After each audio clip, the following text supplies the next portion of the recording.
First, we were in the jungles. Now, we're in the concrete jungle as we're talking about 1990s Predator 2. Let's go!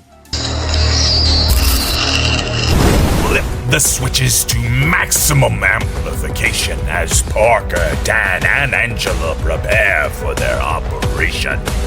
With trivia and plot points scrawled across their walls, laughter and debate erupts as the movie's drama calls. The world may call them crazy, minds gone astray, but genius and passion and madness all dance the same way. Now the show begins to rise from its broadcast realm, and you can open your eyes as we dissect that film.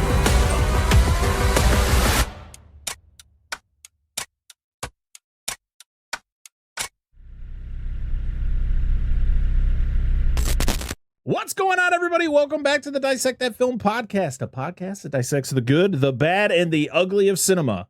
I am your lone host today, Brett Parker, but I have some wonderful human beings to help me along as we talk about this sequel. We have the guys from B-Action.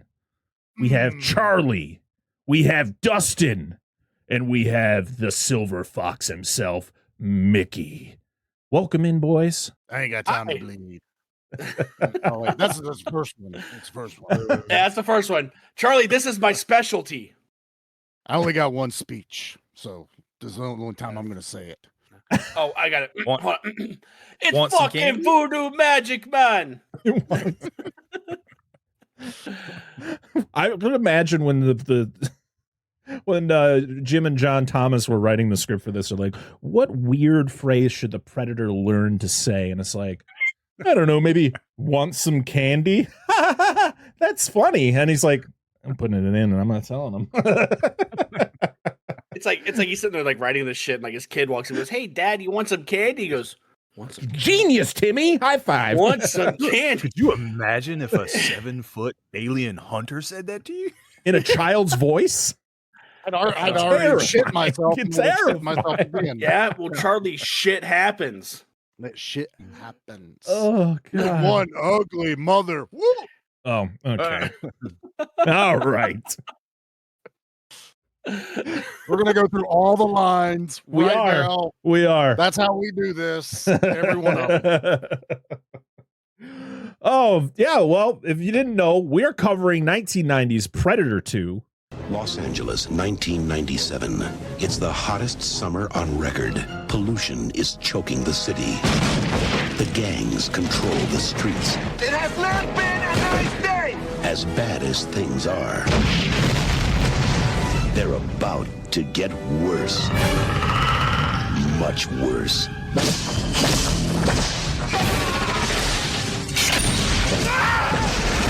Whoever killed him is gonna pay. I'm gonna finish it. It has almost no weight. But it cuts like steel. Incredible. Whoever did this took out 4 men armed with machine guns by hand. You don't know what you're dealing with. Otherworld life forms, drawn by heat and conflict. He's on safari. Lions, tigers, the bears. Oh my.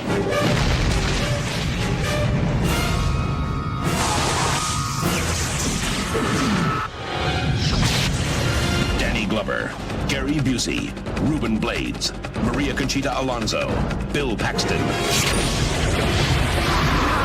Predator 2. He's in town with a few days to kill this Thanksgiving. Starring Danny Glover of Lethal Weapon fame. I think this is the first time I've covered a movie with Danny Glover in it, because we haven't covered any of the Lethal Weapon movies. And the only, and then I guess Saw would be like another one I think we probably would cover at some point. You never done Operation Dumbo Drop? Come on, man. You didn't do the Danny instant Glover classic. You didn't do the other instant Danny Glover classic, Gone Fishing? No. Dude, Sorry. that's a great fucking movie. It's fucking good. Borderline 11. I guess I could talk about the second Jumanji reboot where he's in that. There you go. Fair. No. Fair. No. But yeah, it's our first time talking about Danny Glover, but it's not our first time talking about Uncle Gary Busey. We talked about him a couple times. I think the last time we talked about him, though. Buttered sausage. Let's talk about buttered sausage. Oh my goodness. You want to talk about this man being just off the walls. Watch the making of Predator 2. Every time this man is on camera, he is just spouting a bunch of nonsense. It doesn't make any sense, but they just let him go. And everybody around him's just like, okay, Gary, thanks, Gary. Could you leave now, Gary? Died. He almost died like right before this. It was 2 years before this. Yeah, it was 1988. He got in his motorcycle accident.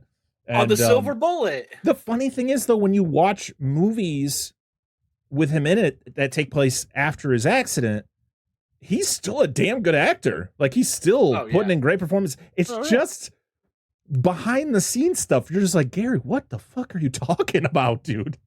Just he's the American Ozzy Osbourne. On stage, everyone can understand Ozzy. Off stage, no one knows what the fuck's going on. Yeah.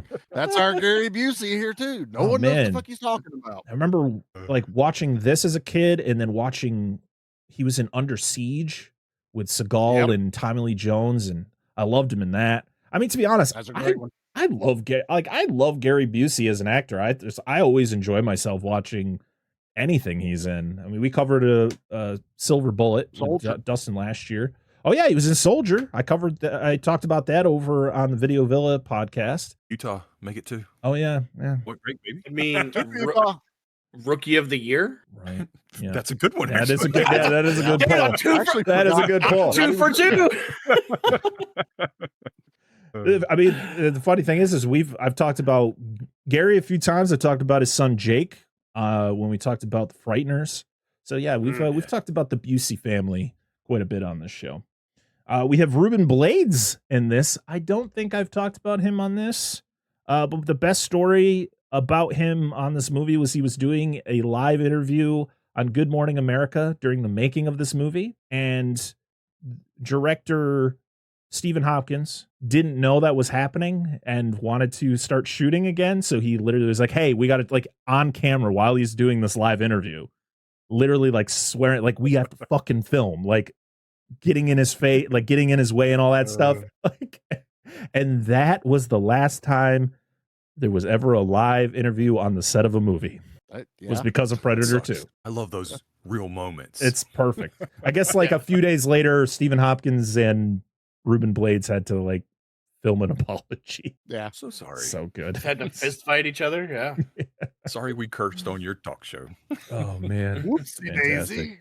Maria Conchita Alonso is in this, playing Detective Leona Cantrell. Bill Paxton, he's back. I think I've talked about Bill more than any actor on this show. So the first movie I ever covered on the show with him was Twister, way back in like the 10th episode. We talked about Aliens. We've talked about Terminator, which he has the small part in. I feel like I've talked about other movies with him. I just can't think of him right now. Frailty? No, I've not done Frailty. Oh, that's 3 for 3, Parker. Near Dark. Near Dark. Vampire one. Yeah. I'm just thinking of the movies. Oh, he was at, and then we have an episode on Titanic, which he has a small part in that as well. Well, he's in that. Yeah. So that's fair. And coming back to play the Predator, or the City Hunter, as he is known in this movie, we have Kevin Peter Hall, the late Kevin Peter Hall, who sadly passed away about a year after this movie was made. And boy, everybody loved the hell out of Kevin Peter Hall. Like, yeah, he just seemed like a genuine dude. The making of interviews with him were just awesome. He just sounded like such a delightful person. And Stan Winston adored him. Like during his interviews, Stan Winston would come in. He's acting like a child. He's like hugging up all on him while he's being interviewed and all that. And it's just it's fantastic. It always seems like. Go ahead. I'm sorry. Oh, I'm saying it always seems like the guys in the suits are always like the best dudes because I mean, they don't get you don't see their face. Nobody knows who they are, so they don't have this sense of. Yeah. I mean, Jean-Claude wasn't the suit. That but look at him. doesn't count. Okay. He got kicked off before the movie was even done. And he wasn't even the Predator. He was some sort of giant bug at the time. I don't know what the hell that was. That was the Predator. I know, but we don't need to talk about that. It's because he couldn't have a sex scene, is what it was. He couldn't have a sex scene as as the giant Predator monster. He couldn't screw the Predator. He's like, I thought it was called the Predator. Yeah, and was thinking something else. Yeah, right. Well, John McTiernan felt so bad for Kevin in the first one, being just in the suit, that he's the helicopter pilot at the end when they go pick up Arnold. Yep. So he at least gets his real face on it. But he's also a beloved Harry and the Hendersons. Sure is. Yes. Dude, fucking love me some Kevin Peter Hall, man. Yep. Dude. And it's so unfortunate because you think of like Kevin Peter Hall, he died very young. He died, like I said, shortly after this came out. You think back to like the original Alien, the suit actor for the original Xenomorph, he died shortly after that came out. Like it's just like and I've never seen interviews with that. I can't remember his name, but I just like it's so sad. Like this just absolute talents just gone way too soon. Well, I don't think people realize or remember that there's a lot of health risks and shit when you're that tall or that big or something like that. Yeah. I mean, so they were like, oh, he died of heart failure. Yeah, that's not that shocking when you think about it. You know? It's working double time because he's double your fucking size. Right. You know, it's like Andre, you know. Yeah. The body can't support those sizes very long. Nope. I do want to shout out Lillian Chavin, who played Dr. Irene Edwards, who was like just the random doctor, like, what we found here was this. The only reason I want to shout her out, because we've covered a movie she was in, 1984's Silent Night, Deadly Night. Yep. Oh, God, she was the worst. She sucked.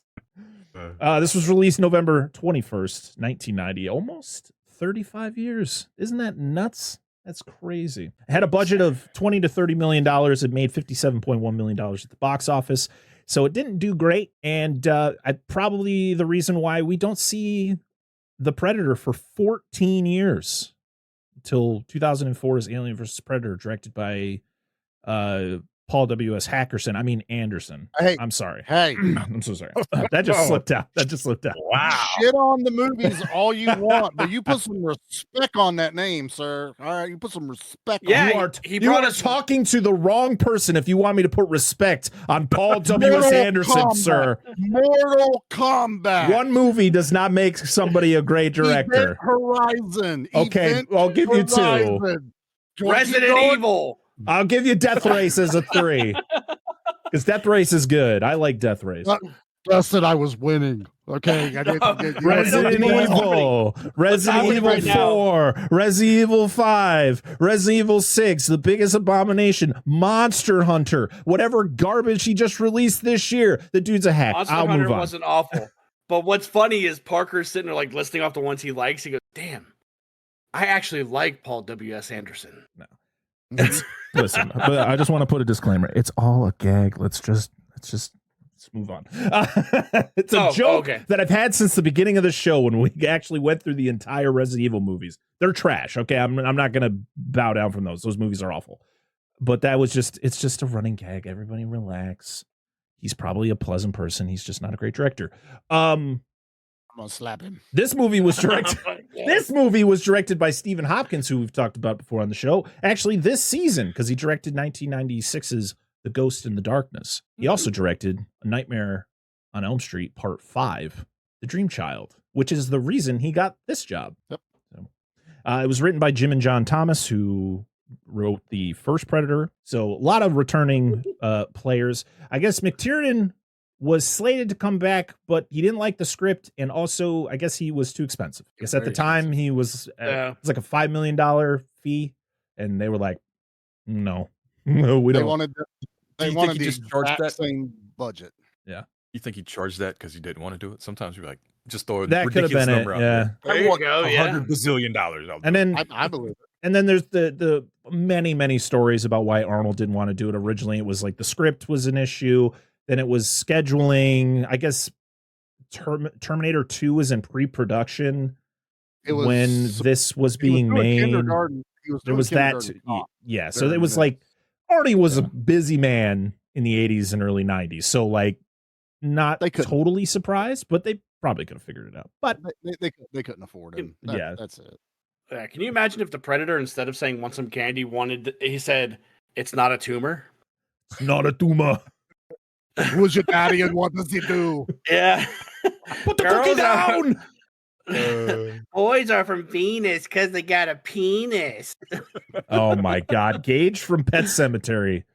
God damn. The music is done by Alan Silvestri, who came back and just gave us the same theme. And you know what?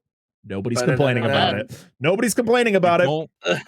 Don't fix it if it ain't broke. Exactly. That's why when Brad Friedel came back for Terminator 2, he's like, I'm not changing the theme. I'm just going to just tweak it just enough so that it's one of the most iconic themes in cinema history. And that's what Predator is. Yeah. The Predator theme is iconic. You know what's up. I think it's a little less steel drum in this one, and they did tweak this one ever so slightly. Yes, they wanted it to feel urban. Right. Yeah. Mainly at the beginning. That's really when you notice, like, oh, it's different now. Like when that does that over the head shot from the jungle to the city. Oh, so good. All right, Paul. So I think it's time we, made a trailer. Do we have to? Like, people keep asking, so we're gonna deliver. Well, what are we supposed to do in this damn trailer? We're just going to talk about shit we do here. We theme our months, right? Like, what do we... I mean, I know we've done stuff like musicals and animation month and creature features, all sorts of stuff, but is that what you're talking about? Yeah, it's something kind of like that I'm probably going to sit there and tell people, we're on all social medias. We're on the Facebook, Instagram, Twitter, and TikTok, and it's all under Flicks and Friends podcast. Yeah, I guess so, if they're not tired of hearing that by now. Yeah. So, but yeah, that'll work. Should we press record? Yeah, let's press record right now. In a world that has been completely divided for so long, two movie fans have decided to unite for the people and the betterment of mankind. One, an action movie buff. The other, a horror movie fanatic. Together, they will try to bridge the gap of both genres into one podcast with their battle cry, Give me back my action and horror movies. Listen along as Charlie and Nate alternate each week talking about action and horror movies they cherish, mostly from the VHS era. Also, including some modern examples that felt like the movies they grew up with by answering the battle cry, Give me back my action and horror movies. Available wherever you listen to podcasts. Look them up on Facebook and Instagram.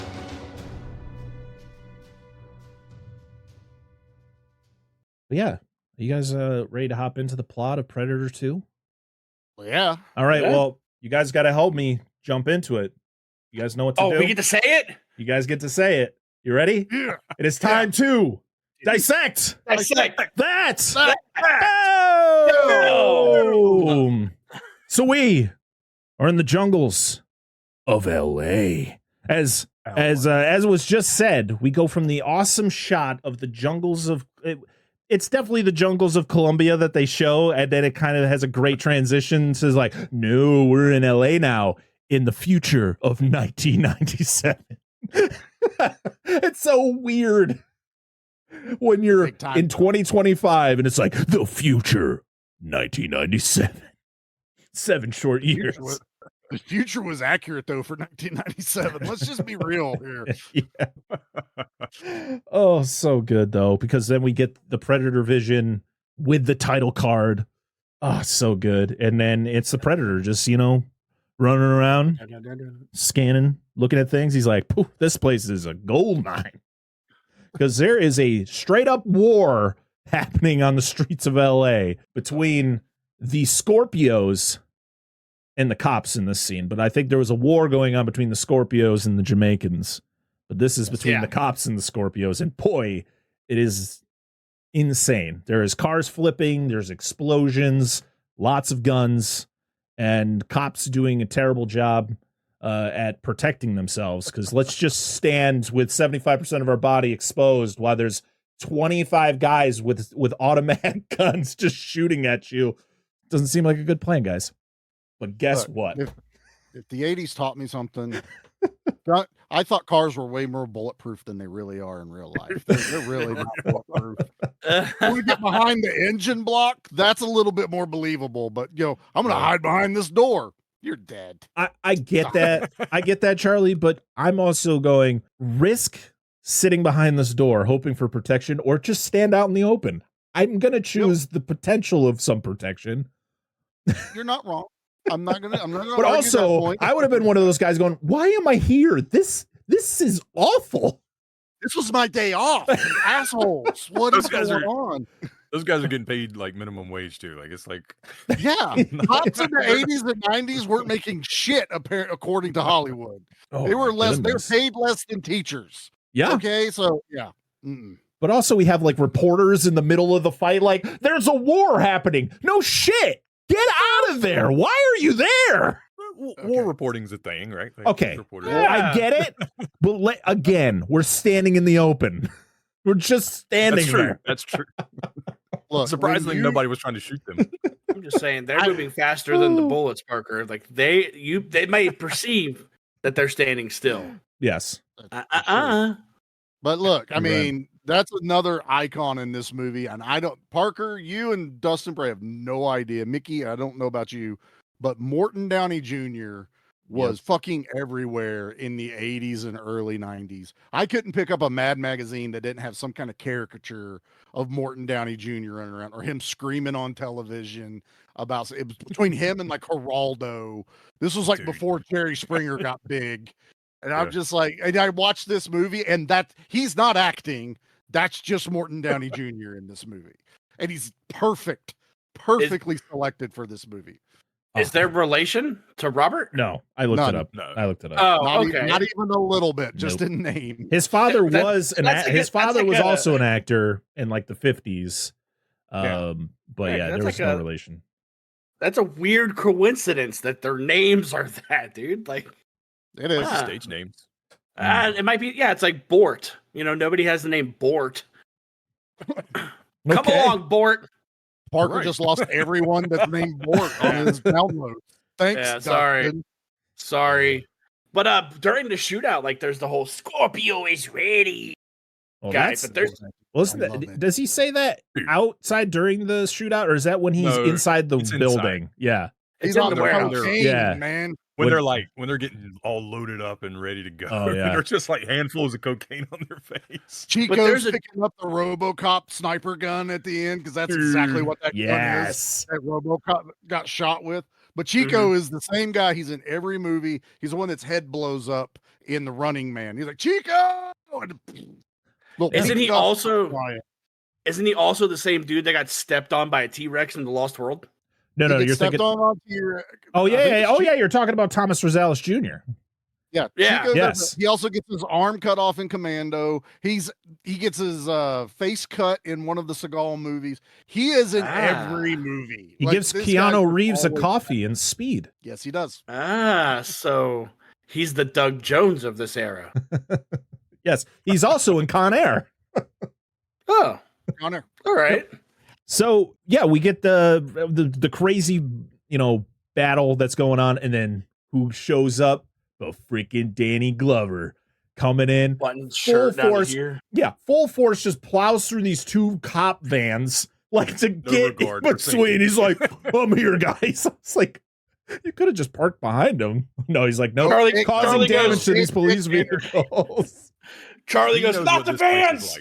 I hate the So the funny thing is, I didn't catch his name for like good 25 minutes of this movie, so I just have him as Danny in my notes, and then I found out one of the characters in the movie's name is Danny, so I was like, I gotta find out what's Danny Glover's name. Harrigan. Mike. It's Mike Harrigan. Yes, I know. Yeah. I know now. Like, they scream it most of the movie. But yeah, he comes in, he forms with his group, which consists of Leona, Danny, and I think that was it. I think those were the only two guys. There was another guy too. He was the one who was like, "You can't go in the building." That guy who just shows up in this one scene. He's like watch commander or something on that scene right there. He's been in a bunch of movies too. Oh yeah, I recognize his face. I just couldn't picture where I had seen him. But yeah, they come up with a plan, and the plan is Danny Glover is just going to purposely destroy his car, and he's just going to hang out the side of his car as bullets are just raining down on him.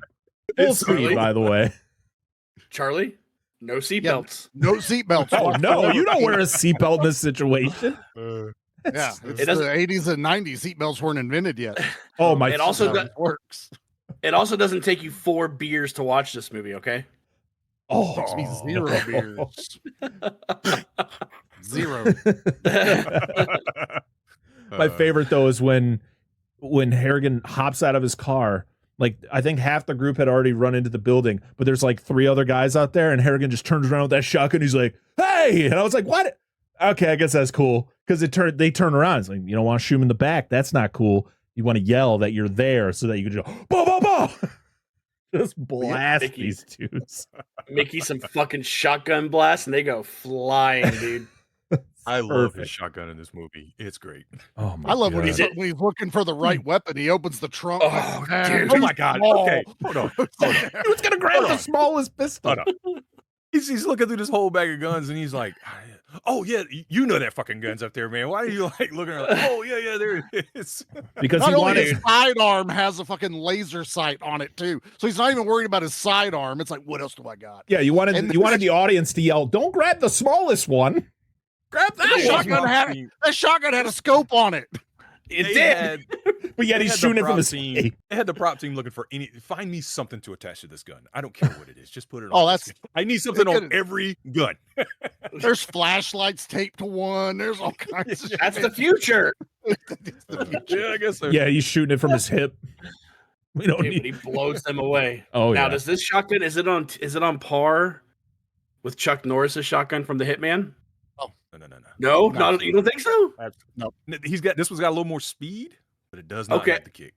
It got the kick. It ain't got the cool factor either. It doesn't have. That's not fair.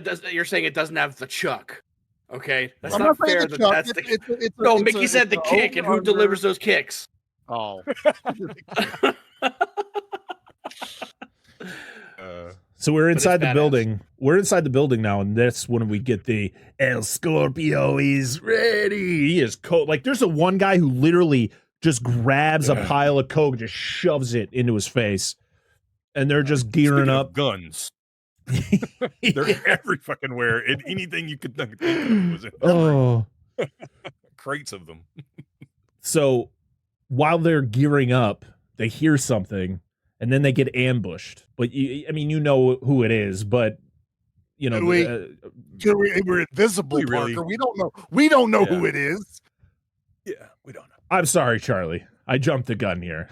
You imagine the fucking because it's known like the Predator's. His invisibility is like his camouflage. Right now, if he's in the fucking city and he's walking around with camo on, how much of an asshole is he going to look? What? Like Charlie's can't no, but it's camouflage when it's in the jungle. When it's in the city, he just looks like a dickhead. The Predator? I wear because camo. he's wearing Charlie's camo, like his hat. Like, he's not actually wearing camo in the city. But what are you camouflaging against, Charlie? Nerds. Trash. Nerds. So Harrigan and his group go into the building, and El Scorpio comes busting out the doors, and he's shooting at something. And every cop shoots at him, missing all of him. Like, every shot misses. Like, he is... What? Is this Stormtrooper aim? What's going on? He's able to escape without any bullets hitting him. He gets to the roof, and him and Harrigan face off, but he is more focused on the thing that's behind him. I love that Harrigan had to drop down to one knee though to aim up at him when he's on the roof. He wanted the low ground. He didn't want the high ground in this situation. Make yourself a smaller target. That's a small target. So he aims at him, but El Scorpio shoots at the Predator and then gets blown away by Harrigan, falls off the roof. Does this stunt himself because, of course, the actor who plays El Scorpio, Henry Kingi, is actually a stuntman. So pretty much did all of his own stunts. I love, there's actually a behind-the-scenes shot during the making of him laying on the table that he falls on, and he's like the blood everywhere. It's just Danny Glover like feeding him. So good. Oh, he was in Bad Boys too. Yep. Who was he in Bad Boys? Boys? He did stunts. He did stunts. Okay. Yeah, he's done stunts in so many movies. I was gonna say Dude, he's yeah. probably done stunts in so much stuff. So they go back to the room where they were like gearing up, and they go in there and everybody's dead. Like there's bodies everywhere, and then there's a body hanging upside down, and there's like, well, how did that happen? How'd they get up there? And then they look away for a second, the body just gets yoinked out of there. And I would have been like, you saw that, right? Like, that's not normal. I don't get paid enough for this shit and just walk out the door. You guys want to go get a beer? That's what I'm saying. Like, Beer 30, gentlemen. Let's get out of here. Seems like time to punch out. In the city, sometimes if you don't see it, it doesn't happen. Okay, it's mind your business. All right. They all looked at each other. They're like, mind your fucking business. There was only 3 bodies, not 4. Yeah. What did you write down? I didn't write it down yet. 3. Make it 3. Less paperwork. So Harrigan gets reprimanded by his boss, Deputy Phil Heineman, played by Robert Davey. What has this guy been in? I recognize this guy too. Robert. Oh, he was in Die Hard. The first Die Hard. Oh, he's Jake Fratelli in the Goonies. He's one of the Fratellis. Yep. And then I just sat there and I went,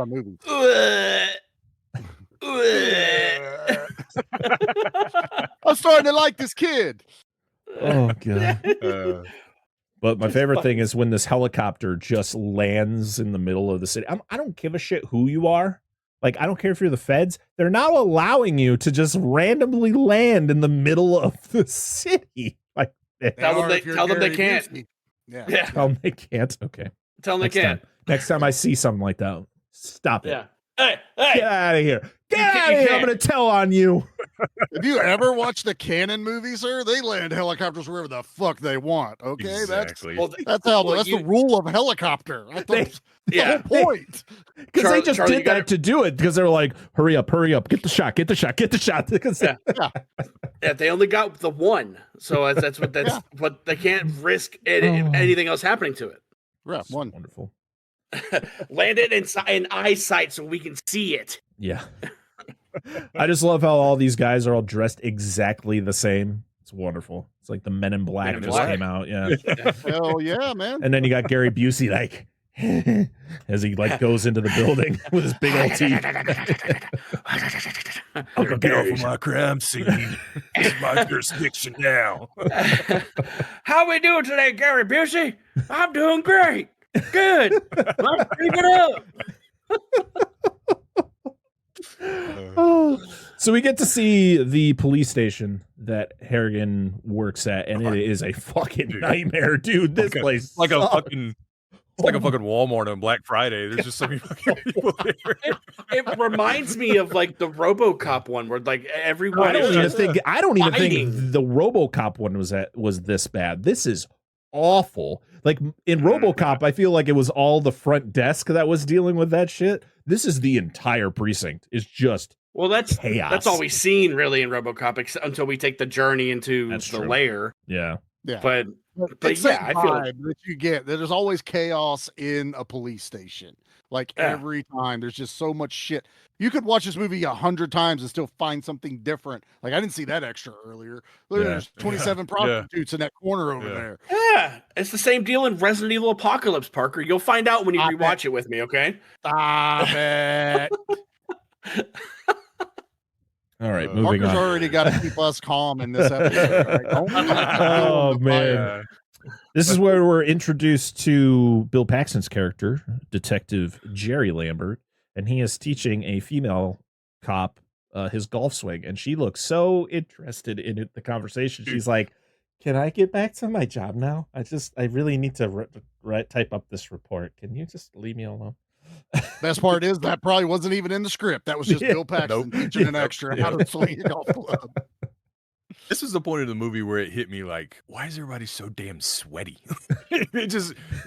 Like he's sweating through his suit. Like he's got like this big coat on and it's like pits are just stained. Everybody is just drenched. It just looked hot. Like you're watching the movie like this.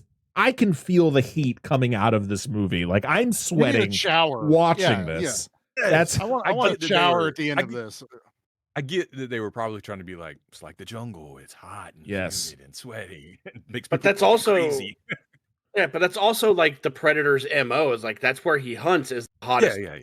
Yeah. So I get it, you know, and like especially like with they're like, yeah, this heat wave is hitting the city, and this is when you see Danny Glover's got that swimming shirt on, and he takes that shit off, dude, and he is built like a brick shit house, dude. I don't remember that from Lethal Weapon. He ain't too old for this shit right now. That's for sure. He looks younger in this movie than he did in Lethal Weapon that came out 3 years before. He actually does look younger. He looks way more fit for sure. Yes, he does. Yeah. But I like how Bill Paxton is, you can tell he's the fish out of water. One, by the way he talks around everyone. Two, by the way he dresses. Like he just doesn't look like any of these cops in this precinct. He looks like he came straight from like Miami, like that type of vibe, you know? Yeah. It's that oversized like dress shirt and pants. Yeah. The hat. You're just waiting for him to wear like one of those what fedora. Fedora. Yeah. Mickey nailed it. It's like he looks like a zoot suit. That oversized outfit. It's like y'all's kids wearing y'all's clothes. He's like, that's the suit. That's the suit his grandma bought him. Oh, you'll grow into it. It's fine. Grandma, I'm 40 years old. I'm not growing anymore. It's okay. You kids, here's a quarter. Stop. What is that? What is the joke he says during this where it's like you hear the pins drop out of everywhere? Like he says some fucking there was some shit that's like my favorite one was the underwear one. Yeah. Oh, he's telling them that he had to go do a physical and they needed a urine stool and semen sample, and he goes, "Hey, I'm in a hurry. Can I just leave you my underwear?" Oh, that was a joke that he tells when they go to that crime scene later. But the thing that perked me up, I was like, huh? What did he say?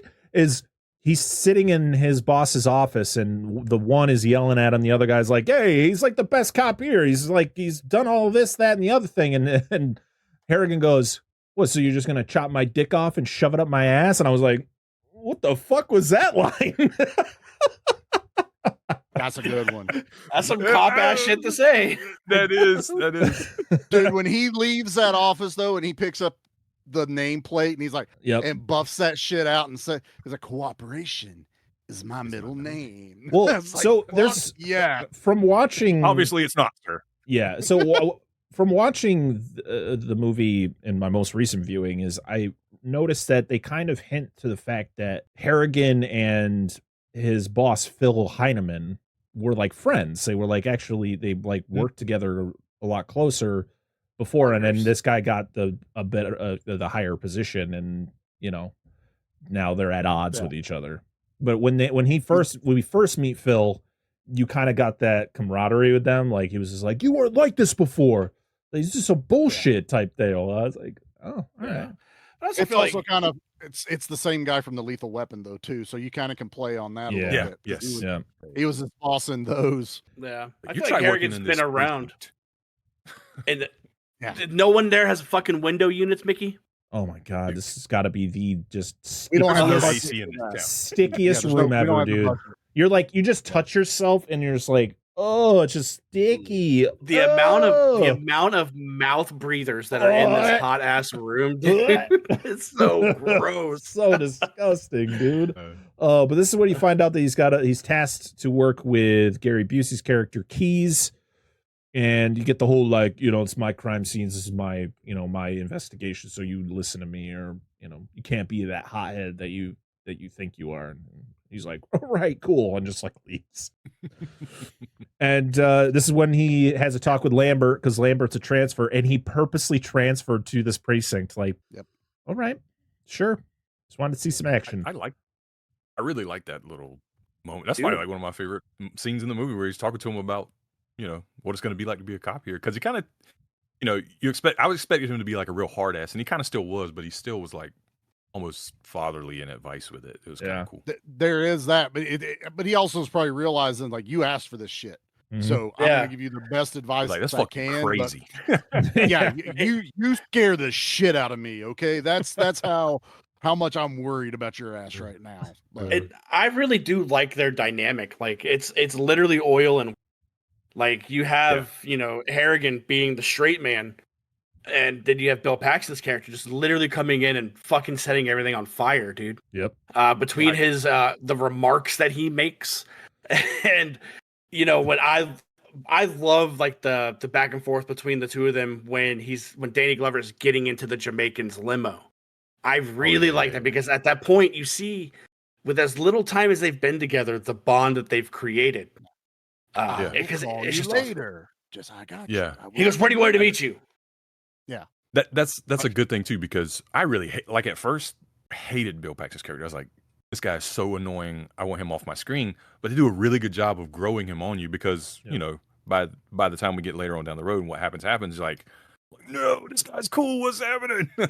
His character makes way more sense. And I like, so we don't just have three hardened cops, with Harrigan and Danny and he's a good balance. The other girl. So they're all kind of the same character, although, there's a little bit of differences. But Bill Paxton he's like the wild card in this. Like he almost shocks you out of what everyone else is doing, and you're interested in what he has to say. So it works. Yeah. Yeah. Cause you get your introduction to Bill Paxton's character and his really lame jokes, and, it's getting off on the wrong foot with his squad. Like when he meets Leona, like she literally grabs him by the balls and like fucking tells him off. Great. It's so good. Dude, I love it. They're like sitting like, wait, he's trying to do something. Yeah, everyone just stand back and watch. It's so good. And I love the callback later on. Yeah. Well, he has and then he has that talk with Harrigan, and then you really get to see like how he quickly adapts to the squad when they get to the crime scene later. And he confronts Morton Downey Jr.'s character, Tony, to kind of get him out of the... I love that. Hey, I'm your biggest fan. PR is my specialty. I love that, though, because he's 10 toes down. He's there to do his job. And I love that characteristic about Bill Paxton in this. Because no matter what, he'll take it. Doesn't matter what it is. It's his specialty. Yep. Doesn't matter. He says that shit like 4 times for 4 different things. And I love that shit, dude. It's a different dynamic than what we usually get in action movies when you get the new fish in that trying to show up and show off. He's overly cocky. Bill Paxton comes off as cocky, but he's good at what he does. He walks the walk. Everything he says he can do, he is doing in this movie. So it's not like he's a rookie or anything like that. And they play it well. He meshes into something you wouldn't expect him to really quickly and really well done. It's almost like he was the best at the precinct he was at, and then wanted something new, and he brought that with him. Needed that to challenge. This precinct. I thought that's kind of how they made it sound when they introduced him, or when Harrington was talking to him. I can't remember what they said, but I remember feeling like, oh, he was just really good. He needed a challenge.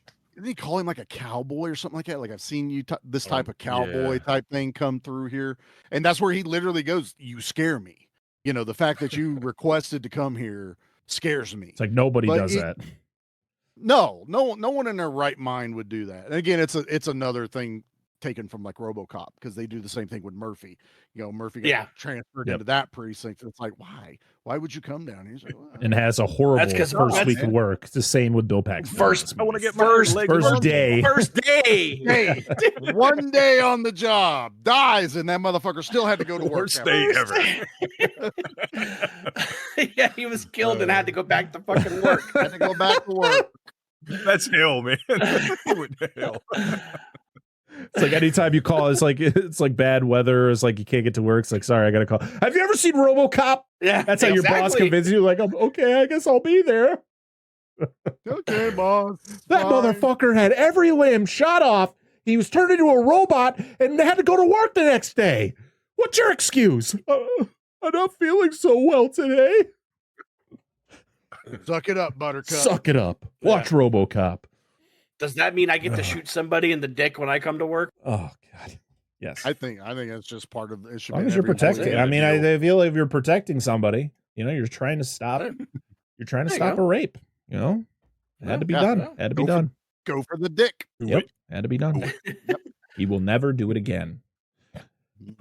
So the Jamaicans pay a visit to one of the Colombian leaders, I think. I don't know where he kind of sits on the Colombian gang there. But he's getting fucking he is getting rode like a fucking bull, dude. This is like, I love how it's like the shot from a distance and it's just like slow zooms and you're like, all right. It's like bad porn levels, man. The funniest thing though is these guys go right through this door, not quietly either. They just bust through this door, and that girl is not stopping until they grab her, dude. She is still going. She's like, I'm getting a couple pumps out of this. My dad famously would fast forward or mute, especially the Predator movies, the first one, all this other stuff. Predator 2, we're watching together, and it got to that scene, and it didn't say, Charlie, go to the other room. Charlie, go do this. He hit fast forward, and all it did was that chick going on top of that fucking dude. She's on a jet. She's jackhammering concrete. And I'm sorry, Dad, that just seared the scene in my brain even more. Okay, every once in a while, Charlie. I'll hit fast forward just to relive that moment. Charlie, do that again. I don't want to. I'll clip it and I'll send it to you, Dustin. Clip it and do it. But to this day, I remember this scene. Because I've told it before. In the first Predator, I didn't know there was dirty jokes. Dad, great with the mute button. I had no idea the dirty jokes till I watched it on my own one day going, the fuck did they add this part? This is great. But Shane Black talked in this? Super fast kitty bounce riding this dude is forever seared in my brain. Oh God, it's great. Growing up though, growing up with this though, it's like it wasn't until I was much older till I realized that this part was even in this movie because I've always used to watch this. Yeah. Like it was always on like sci-fi or whatever. Like I never. Oh yeah, they cut the shit out of it there. Like that part was there until watching it when I'm like, when does this happen? I mean, to be honest, you take that shot out, it's not that bad other than the swears. Like it's really, I mean, it's gory, of course. I mean, it has those type violence scenes. was toned down because if I remember, isn't it like on the TV cut, you see the far distant, and all you see is you can't see her clearly, but you do see the. You see them doing it, yeah. And then it cuts to, I think, a real quick shot from behind. And it cuts to Charlie just vibrating. Because they have to show her a little bit because she's kind of important after the fact when they find her. So you can't be like, the fuck she come from? But yeah, I remember watching this edited too. And it's, other than the violence, that's the only nudity in this movie is that scene right there. Yeah, which is wild to think like with how violent this movie was originally that it was supposed to be NC-17. Like that's all there was no ifs, ands, or buts.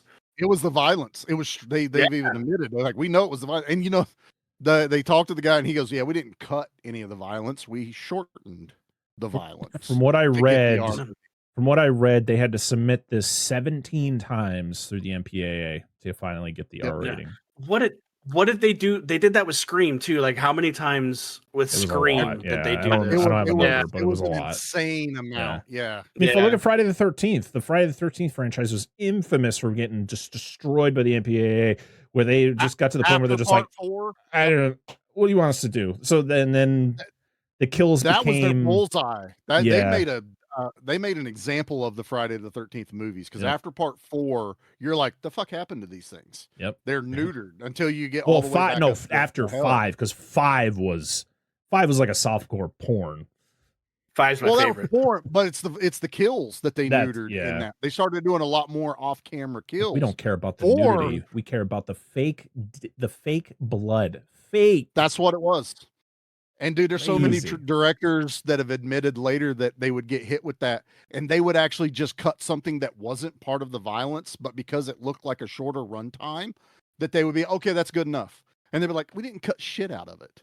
Like, I don't know what the hell they're even. Wild. It's like they're not even watch. Like they watch it the one time, and they're like, well, we ran for an hour and 47 minutes. Now it says an hour 45. They had to have cut something. Okay, fine. There you go. Man, imagine. There's many directors that have said that we'll just cut something bullshit. I was gonna say, imagine how much of a pain in the ass it had to have been, especially back when they were doing it strictly from film, not the digital way. But also Yeah, imagine easier. Imagine all of us being on the MPAA saying, "Yeah, Predator 2 is too violent. We need to watch it again." Yeah. Oh no! We got to watch it again, guys. Come on. Did we get it back yet? No, they're still deliberating about it. We don't know why. We got to check out And this we're scene all in there again. with our faces We painted. got to make sure there's nothing inappropriate in this one scene with the one woman. Our own personal real director cuts behind us that we just keep copies of the original runs. Like no one was it but me. Oh man.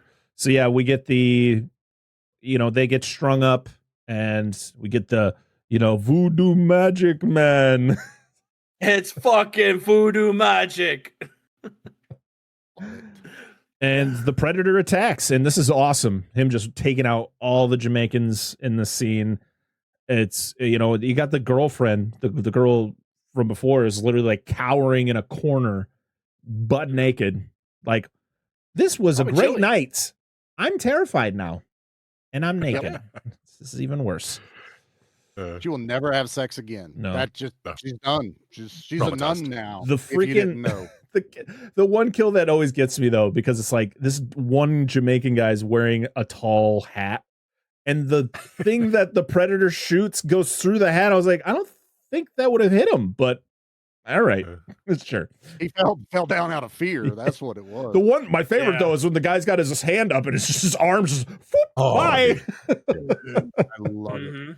That's the best thing about the sequel, is because part one is all the build up and all the aftermath constantly of what the Predator's doing, because you don't get to see it other than in the invisible mode. This one, even though he's still in invisible mode, we get to see the carnage, and that I love. That's probably one of my favorite things about the sequel, is I now get to see the Predator do the things I know he's capable of, not from a distance, not in the darkness or anything or off camera.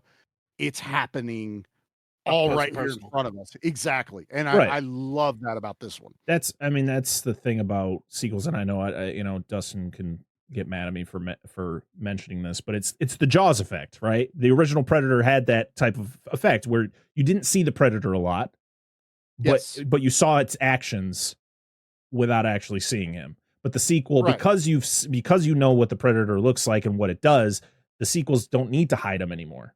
Child's Play did it too. In the first Child's Play, Chucky does not show up for a long time, and then you see him. So the sequel's like, what who Chucky is, what he does, what he looks like. So here's the sequel where Chucky is in the entire movie, and that's why I think a lot of people will choose, especially if you're not into that style of movie. Like, Dustin doesn't like Jaws, and as much crap as I like to give him, I understand to a degree why he may not like it, because of the fact you don't get to see the shark the whole time. But I appreciate that more. So that's why I love the sequels. I love the build up. I love the fact that we don't see these things, but the sequels rock. So I don't care as much.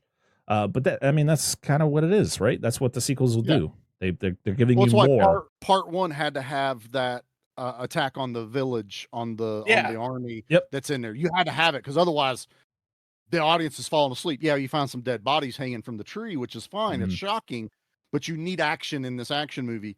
Predator 2 has the ability to just be like, let's just jump into it. Like, everybody knows what it does and what it's capable of. And now the sequel did what sequels do. Let's make it bigger, badder, faster, more weapons, more stuff where people are like, holy shit, what did he use? What was that weapon? Holy crap! What you're doing that in this entire movie, especially when you finally the fucking net that starts the frisbee, that freaking dude. So the frisbee is insane. I love his staff. I think the staff is a great introduction. The spear's one of my favorite in this. Yeah. The sad thing was the staff. Like he uses the staff in the scene, and I don't think he uses it again for the rest of the movie. No, it sucks, man, because the thing goes. He throws it at Danny Glover, and Danny Glover takes it. Oh, that's right. That is right. Yeah. Yeah. So yeah, it's absolute carnage in this hotel room. Harrigan and his crew show up to the scene, and they go in there, and it's just all the bodies hanging upside down, skinned. It's a nightmare. It's literally what you see in the first Predator with that one body, right? And then it's like times 10.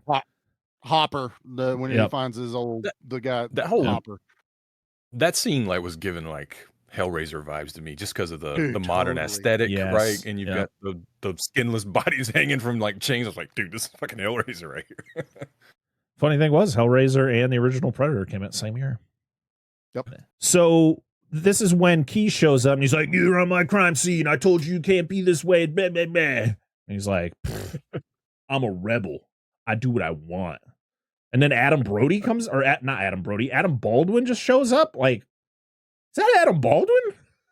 Yes, it is. He had to inform him that the chain of command is the chain I beat you with. Until you do what I tell you. Called the chain I go get and beat you with till you listen to me. One of my things, and I think they mention it briefly in this scene, but if to the Predator fans, all the skinned bodies are skinned from the Predator kill, but the Colombian guy that the Jamaicans kill and strung up isn't skinned. He's there just butt ass naked, hanging upside down. I think they mention it briefly, well, they didn't get around to this guy over here. We must have interrupted or something. But you go be like, Predator didn't kill him, so it's not his kill. It's not his trophy. So he's not gonna fuck with it. Yeah, and I love that. It adds a little layer of lore to it. You can also interpret it like he's feeling the fire, like he understands that there's a war, because they point that out. They're like, your Colombian guys were killed and these Jamaicans were killed, but who's killing who? Because it's not you guys. Yeah, all they figured out. I mean, the Predator's using it to his advantage for sure. Yeah. He also likes fighting against somebody who he deems a threat. He doesn't want to. He's not out there killing people who are just kind of walking around.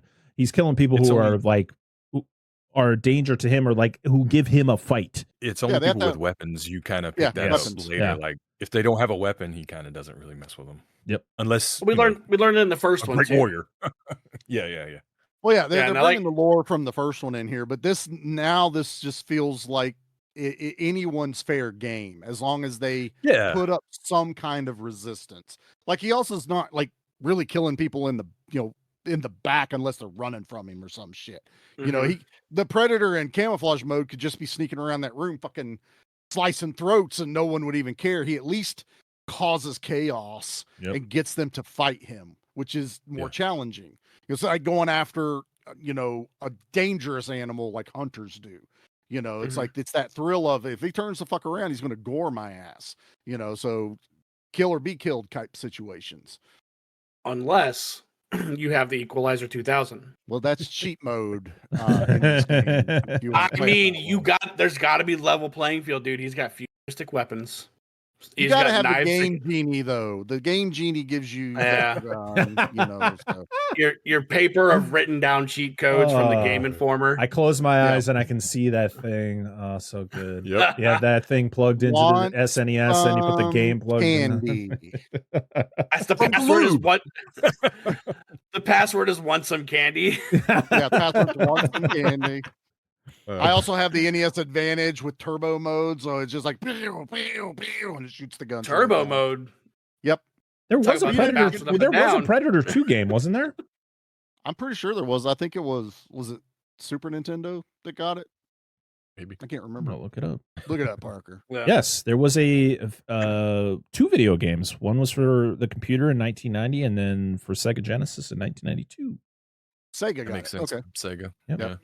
They always getting those R-rated titles. They do, man. Those rebels. You get the cool stuff. That's it. And Echo the Dolphin. And Echo the Dolphin. Oh, man. So Lambert is tasked with following Keys around to see what the heck is going on with him. So Lambert goes hunting, and this is where we get the call back to the ball squeeze, where he goes up to Leota, or she goes, "How's your balls?" And he goes, "How's yours?" Yep. I had to rewind it and watch it again. Good one. Funny. Oh, really God, good one. Good. How are yours? The way it's his expression on his face. That's exactly. I had to go back. I was like, wait a minute. It's like, how are yours? Just this intensity to his face. It's funny. Oh, man. So Danny goes back to the crime scene because Harrigan tells him about the spear tip that he sees before he's kicked out by Keys. And so he goes back there. He's got to climb up to get it. But as soon as he gets it, the predator's there, attacks him, kills him. And then you see like his necklace fall.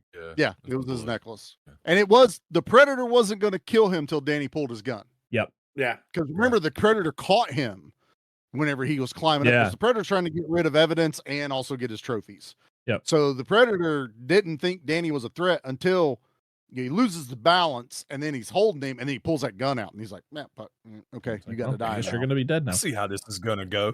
Yeah. Trying to be cool with you, bro. It's like that whole scorpion story. They say, well, don't sting the person trying to help you. You're trying to sting me. But after Danny's death, Mike, of course, is upset about this, and he confronts Keys. Yeah, he goes all the way to I love his boss is like, "Don't confront Keys. Don't do anything to Keys. Just do your job and move on." He's like, "Yeah, sure thing, boss." Goes downstairs and pins him up against the wall. The fuck are you doing? Oh, dude, so good. The ball's on this guy. Dude, and that's the thing is like Danny Glover is just so perfect in this movie, dude. Like he is. I'm gonna say this cliche thing, but it's like I can't imagine anyone else doing this other than him. But did you see At who? this time, no. Who was top casting for this part before Danny Glover? Well, who they wanted? I saw Swayze's name was thrown around. Oh, I did see this. I did see Swayze. Yeah. Hold on, I'm gonna get to say it because Charlie doesn't have the sound bit ready. I don't have a sound drop. It was Steven Seagal, wasn't it? It was Steven Seagal. Can I laugh in your face? He was gonna be like a CIA operative, and he wanted to be a CIA therapist. That's what it was. He wanted to be a therapist for some fucking weird ass reason. Because he's Steven Seagal. Just say no. Just say no. I don't want to do it. Don't come up with some weird ass bullshit. But Danny Glover just looks like an everyday dude, and that's what I loved the most about him. He looks that's like my favorite. The Joe Schmo. You know what I mean? Like I love that dude. Steven Seagal. I saw where the filmmakers I guess producers and stuff were like, do we want an African American lead because it's not going to do well, globally? And then like the director was like, he's really great and he's going to bring some talent with him that want to work with him, including the LA Lakers. Yeah. Dude, he brought all that, and he was just in Lethal Weapon, which made a fucking he's a huge star. I mean, Gary Busey actually joined this movie because of Danny Glover, because they worked together in Lethal Weapon. Like, if so Danny does it, I'll do it. Yeah. Exactly. Also, this intensity. You realize that Danny Glover is not a small, like he's the every dude, but he's not a small dude. No, he's bigger than Busey is, and you just feel. I love they make the correlation later that Keys is like, we're in his jungle and you're the lion he's hunting. Because that's how Danny Glover feels in this movie. Yeah. He is king of this fucking jungle, even though there's King Willie running around. But he is the king of his jungle. And he exudes that in this movie. And I dig the fuck out of it. And it's you brought up the whole King Willie part, but it's like everybody in this town, because they respect him for him being him. Like he gets in the car with the Jamaicans and like they go and do shit outside of cop work. Yeah. And they trust him. And I love the fuck out of that dude. Like I couldn't see anybody else around this time doing this other than him, man. No. Yeah, he fits the Predator mold. seeing that. Yeah, the Predator seeing like this guy survives in this environment. He's got to be a badass dude. Yeah. The Predator's like dog here. Yeah, the only difference would have been if you were going back to the jungle, then okay, maybe I can be like, Danny Glover's not going to be the fit. You know, if you move Predator 2 into that direction. But going But urban, why? Well, I'm just saying if they had, I don't see Danny because you already had badasses, you know, like Bill Duke and stuff like that in part 1. You would feel like a copy of Bill Duke. You almost needed Arnold if you went back to the jungle. But this is going to come up. I think the perfect move was going to the urban jungle. That to me is the chef's kiss of the sequel, is getting it out of the jungle, but it's still the jungle.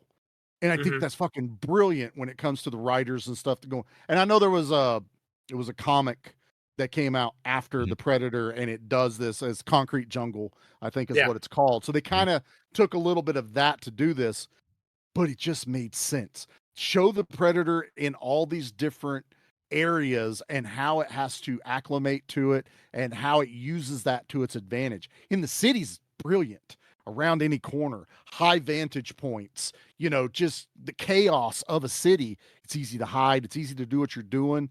If it wasn't for Harrigan, he could have killed these gang members and everyone would have just thought they were killing each other, you know, and the Predator could have done what he wanted to do and fucked off out of there. I love the setting of this movie. Yeah, well, I mean, the setting is great, but it's literally one of the reasons why it failed was because people didn't like the setting. People didn't like Danny Glover being the lead. Like, it was like the reasons behind the fact that this movie failed at the box office was like, you look at it now, you're like, this is ridiculous because both of those things are the reason why it works so well. It's because I don't want to be in the jungle again. Yeah, we end up going back to the jungle, like, you know, later, 25 years later with Predators. But they had to make it an alien jungle to even make it a little bit different, because otherwise I don't want to just keep seeing the same shit over and over and over again. I like change. It's like Aliens. We were on the Nostromo in the first one and doing all the shit going on in there. That works. Now bring it to, you know, to the terrestrial. Put it on a planet. Now it's change of scenery to add to the story. Yeah. If they had just put it in the city, but still tried to do Predator, it wouldn't have worked. Yeah. They did the correct amount. And it was simple thinking back then. People was just like, well, it's the Predator, supposed to be in the jungle. That's what you told me in the first one. No, he's a hunter. And you can hunt anywhere there's prey. So let's go in the city. Yeah. I love the city in this. And I think that's why the Predator franchise has had such a resurgence, is because I think, you know, Prey really showed us like we can tell this story in any setting, anytime, you know, and we can make it work. Yeah. Dude, thanks Killer to Predator Killers. 2. Yeah. Don't forget, thanks to Predator 2, they opened up the door for the lore. Yeah. Like they were like, oh, hey, we can go any fucking where. Yep. Yeah. Name it. And that's because they were willing to think outside of the jungle, so to speak. Yeah, that's why I think Killer of Killers is just going to be it's exactly the catapult that the Predator franchise needed, because that's what I want to see is Predator in time, Predator in different places. Like Charlie said, having to adapt and acclimate, you know, like we watch him fight Vikings and somewhere that is, you know, not hot, somewhere where they're not sweating. Dude, the ancient samurai one, even the World War II one was okay. But seeing these different time periods, seeing different time periods, different settings is just and different Predators. Like none of them are similar. They're all different. Right. Mm-hmm. That was the greatness AVP had laid in front of them, and they fucked it up. Because you had the ability, because it was later on they even show that Weyland-Yutani knew about the Predator planet. You know, like it's like we've known about this shit. You know, it's not a secret. The doors were right there, and they fumbled it. They didn't have the faith in it. Fox did. Fox didn't have the faith in it. They're just like, okay, fan service, fucking put this out so people will shut up about doing this crossover. And that's what those two movies feel like. They just feel like, shut up, here it is. And until we got Predators, that's when it was like, oh, we can actually do a decent Predator movie. Okay, we are capable of that as a human species now in the 2000s. Thank you. You know, franchise has been on I such a fucking ride, man. I got on a soapbox. I did. I got on my soapbox. My bad. Where were we, Parker? So, after Mike confronts Keys, we get a shot of the news, and they just have the crime scene on the news with the bodies hanging there. I'm like, I don't think so. I don't think that's nope. Isn't that what you guys just had to? Dude, back in the 80s and 90s, you'd see some fucked up shit on those. They weren't the regular news channels. These were the high, the other news people, the shocking ones. The Inside TMZ. Edition. Yeah, Inside Edition, extra, which I think turned into more celebrity news. Yeah, it's later. more celebrity. But there was, I think, and it was one of the things Morton was known for, was the shock news. You'd see some fucked up war shit on the television. You'd see a dead bodies laying in a thing being burned. Like, I remember that as a kid, and it was news, so it was okay to see. Yeah, I mean, I think the craziest. I like the accuracy of how shocking that is, though. The way they portray it on here. I mean, I think the most shocking thing that I remember seeing as a kid, was, when they had 9/11 was going on, when the towers are burning and they collapse, and they had it showing the whole time. And I'm a 10-year-old kid, like, what is happening? Yeah. I watched the space shuttle blow up.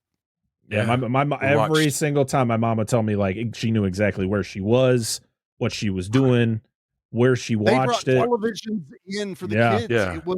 It was a momentous. A teacher was going up. What was the other big tie-in? So the kids need to be here for this. And as kids were watching, and we just watched that motherfucker blow up. They didn't cut. Yeah. People were so shocked they didn't even know. Wait, is that supposed to happen? What's going on? I witnessed that in school. It was insane. You're old, okay? Yeah. So Harrigan decides I got to go meet with King Willie and try to figure out what the hell is going on. So love this scene. They send the spearhead to that creepy doctor from Silent Night, Deadly Night, the lady from that, and she. I don't know if it's just how she talks. I can't stand this woman. I can't stand her in anything. She's always pretentious. And I'm just like, I don't think I could be in the same room with this woman without want to put my head through the fuck. Yeah, I was literally, actually. With analyzing this metal through this It's an telescope unknown. at 400. Doctor. She kept opening that door and not really doing anything. I was like, that was funny. And then finally she's like, I'll put clicking random keys. We found out there's no known metals in this. Enhance. And somehow the picture is getting clearer. How is that working? 1990. Actually, 1997, this movie. It's the future, Parker. Quit leaving that part out. I'm sorry. She was in Universal Soldier. She was fine in that. It's totally fine. Quit picking on it. It's mean. Pick on Adam Baldwin. She's a nice lady. Pick on someone. Random Adam Baldwin appearance, just randomly. Oh yeah, I'm so in it's one of those, like, he shows up and you go, oh yeah, you're in this movie. I forgot I saw you like 10 minutes ago. You're that other Baldwin. We totally who's not actually related to them. But dude, these Jamaicans roll up and Danny Glover's like, I'm gonna get in. He goes, ganja, and pull fucking blunt about this it's like big, this wide, and this smoke rolling out of that car. Dude. It's like when Shorty got rolled up in Scary Movie 2, man. Like, that thing was massive. But Harrigan's looking pretty pimp himself in this scene, though, too. He's got the hat. He's got everything rocking. He's sitting in the car. His eyes can't open more than this. He's like, he's got the 5 o'clock button unbuttoned, dude. Yeah. What the hell happened to that car ride? Oh God. So yeah, he meets with King Willie, and he's pretty much like, yes, I know who he is and where he is, but you're kind of fucked. And he's like, all right, from cool. The other side. The other You side. don't see the devil lies till he come for you. Then he rolls his bones. Roll them bones. And he's pretty much I don't like, know you're who fucked. he is. I don't know who he is, but I know where he is. Oh, it's so. I love this one. Look, dude. In the 80s and 90s, Jamaicans. Love it. I love Papa Shanga characters, dude. Like having these voodoo priests, man, are so fucking awesome. Like the one that was an American Horror Story for Coven. Papa Shango is the wrestler. That was fucking Right, the Godfather. The character you're going for.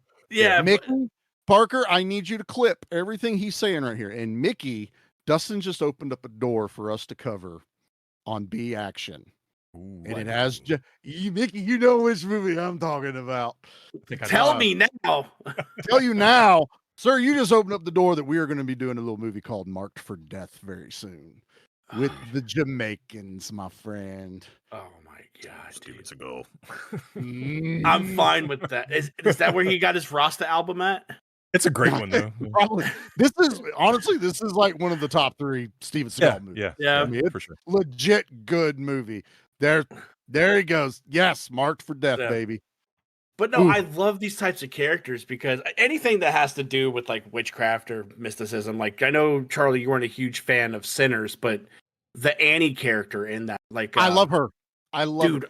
I wish y'all would quit this. It wasn't I didn't have a care about the movie. No, I didn't I like said you the weren't vampires. you weren't a huge fan of it. That's it's okay to say. The movie's fantastic. The movie is fantastic. The vampire part. But that's part of the movie, Charlie. No, it's not. The whole movie before that was better. But the Annie He's suggesting they should have did a different angle. That's all he's suggesting. Yes, I that's what I'm love like the Annie character and that how she believes like in this otherworldly shit, and the fact that King Willie in this is like, yeah, he's from this fucking world, and I love that, dude. I love it so much. I like it because we get the mix of mysticism and science fiction. Like I love that kind of stuff where it's like, this is science fiction, but we're also going to throw a little magic in there, and it works. Yes, it fits, and it's a good mix to way they've designed the Predator to now throw that voodoo kind of play into it. I love the mix of skulls. Throw what exactly? To throw what in there? The voodoo and the mysticism. The fucking voodoo magic, man. Magic man. Not to be that guy, but technically, voodoo. The Jamaicans don't practice voodoo. It's Haitians. Hoodoo. But they do hoodoo. They do hoodoo. Mm-hmm. The hoodoo that you do. The hoodoo that you do so well. Yeah. I hate it here. That's awesome. I hate it here. But no, hoodoo is a real thing too, Parker. Yes, I know. Yeah. It is. It's Haitian. Is voodoo. Yeah, it's Haitians and Louisiana. Yeah, but I just love that Danny Glover's like, okay, thanks, Willie, bye. It just like leaves. And then the Predator just shows up like immediately. He's like, I've been watching you. Just drops down. So good. I love though that he has this camouflage on, but in the reflection you actually can see him. Yeah. Like I loved that. The water in the puddles is fucking with it because we learned that in part one. The water refracts different. Yeah. So you get that little sizzle of the electricity coming off of it. And that's where that guy comes from. He's got the little exactly. Yes. And the low shot of it where it's basically just his feet walking across there, but you see King Willie in that shot. So well done. Mm-hmm. And some might say this fight is disappointing because we really don't see anything, but I love this transition where Willie is like ready to fight and they go to fight, and then it's the scream, but it's actually the Predator holding his head. And I'm like, that's such a great, that's just a fantastic transition. And then we get to watch the Predator. It's the Billy kill.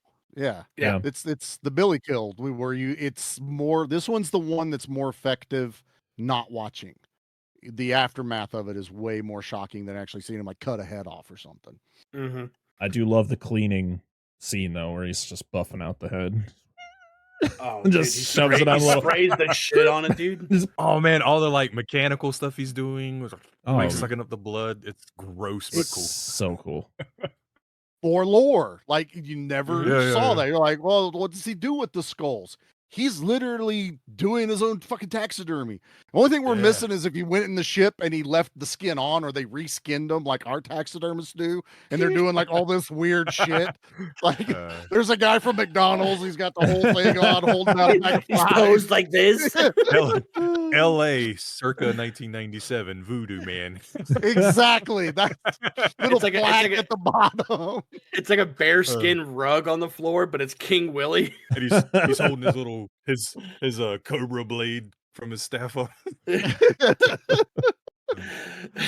Oh, so we go to the cemetery because Harrigan's going to visit Danny's gravesite, even though he died the day before. And it's like, this guy's already buried? Like, there was no autopsy? Okay, hot. Whatever. It's hot. We'll just get him in the ground. Just Just get it. Like, we don't have enough freaking refrigerators for all these dead bodies. It starts to stink. They're not going to be Yeah. on Devil's Island where they keep JJ, stuff like that, dude. Like, there's no air conditioner, man. Oh.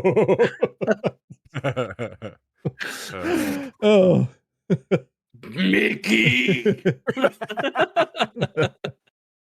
And you get this little boy who pops out with like a toy gun. He's running around with it. And the predator, he runs into the predator and he scans it, realizing he's not a threat. And then the kid's like, "Want some candy?" And so that's the new phrase the predator gets to say. It's just like, I love these. All right. Recording all these voices to use later. Yeah. Is really cool too. Though. So good.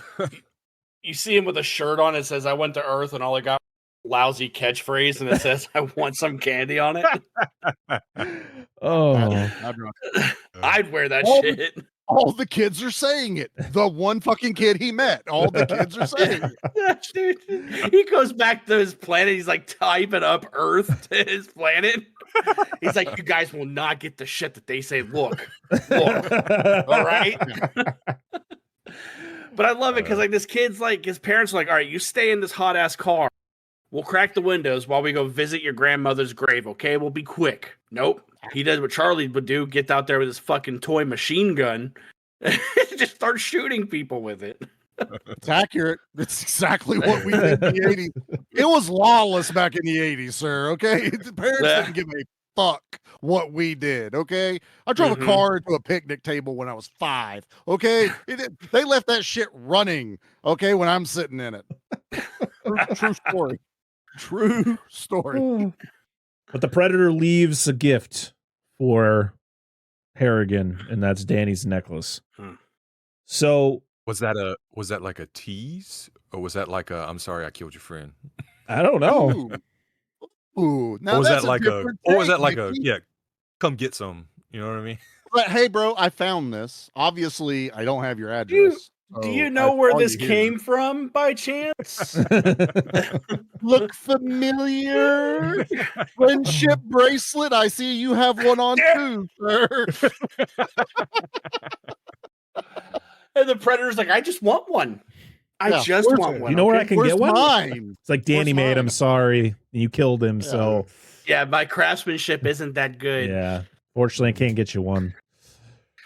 But this is when we get the freaking train scene where Dude, epic. Jerry and Leona go on the train and they see that a woman is getting harassed down at the other side of the train by these thugs. And they're messing with this dude sitting on the bench, and everyone just has a gun. Everyone just pulls a gun on them. City they live in, dude. Yeah, everyone. Welcome to America, Parker. And the funny, the best is like, as soon as all the, it's like, that's the calling to the predator. He senses all the guns. He's like, "Time to attack." He's just crawling on the top of this train, drops through. Oh my God. He just busts through this train and just lays waste to almost everybody. Just absolute massacre. The guy who gets the gun pulled on him initially, the guy with the briefcase, he just gets mowed down. Like, he didn't even get touched by the predator. The predator's like, "That wasn't me, dog." Yeah. My God. Yeah. This is one of those moments in the movie where like you realize this is a much scarier environment for the predator because you're stuck in small places a lot of times. Yeah. Whereas in the jungle, I mean, you got places to run. You're probably not going to make it anyway. But be contained in a tiny little tin can with this thing, you got no shot in hell. Like, and it's moving. Yeah. Yeah. Dude. Yeah. Yep. But think about it with the Predator. The Predator's also taking that into consideration in this fight too. Oh yeah. Like I'm getting ready. Like there's multiple people in here.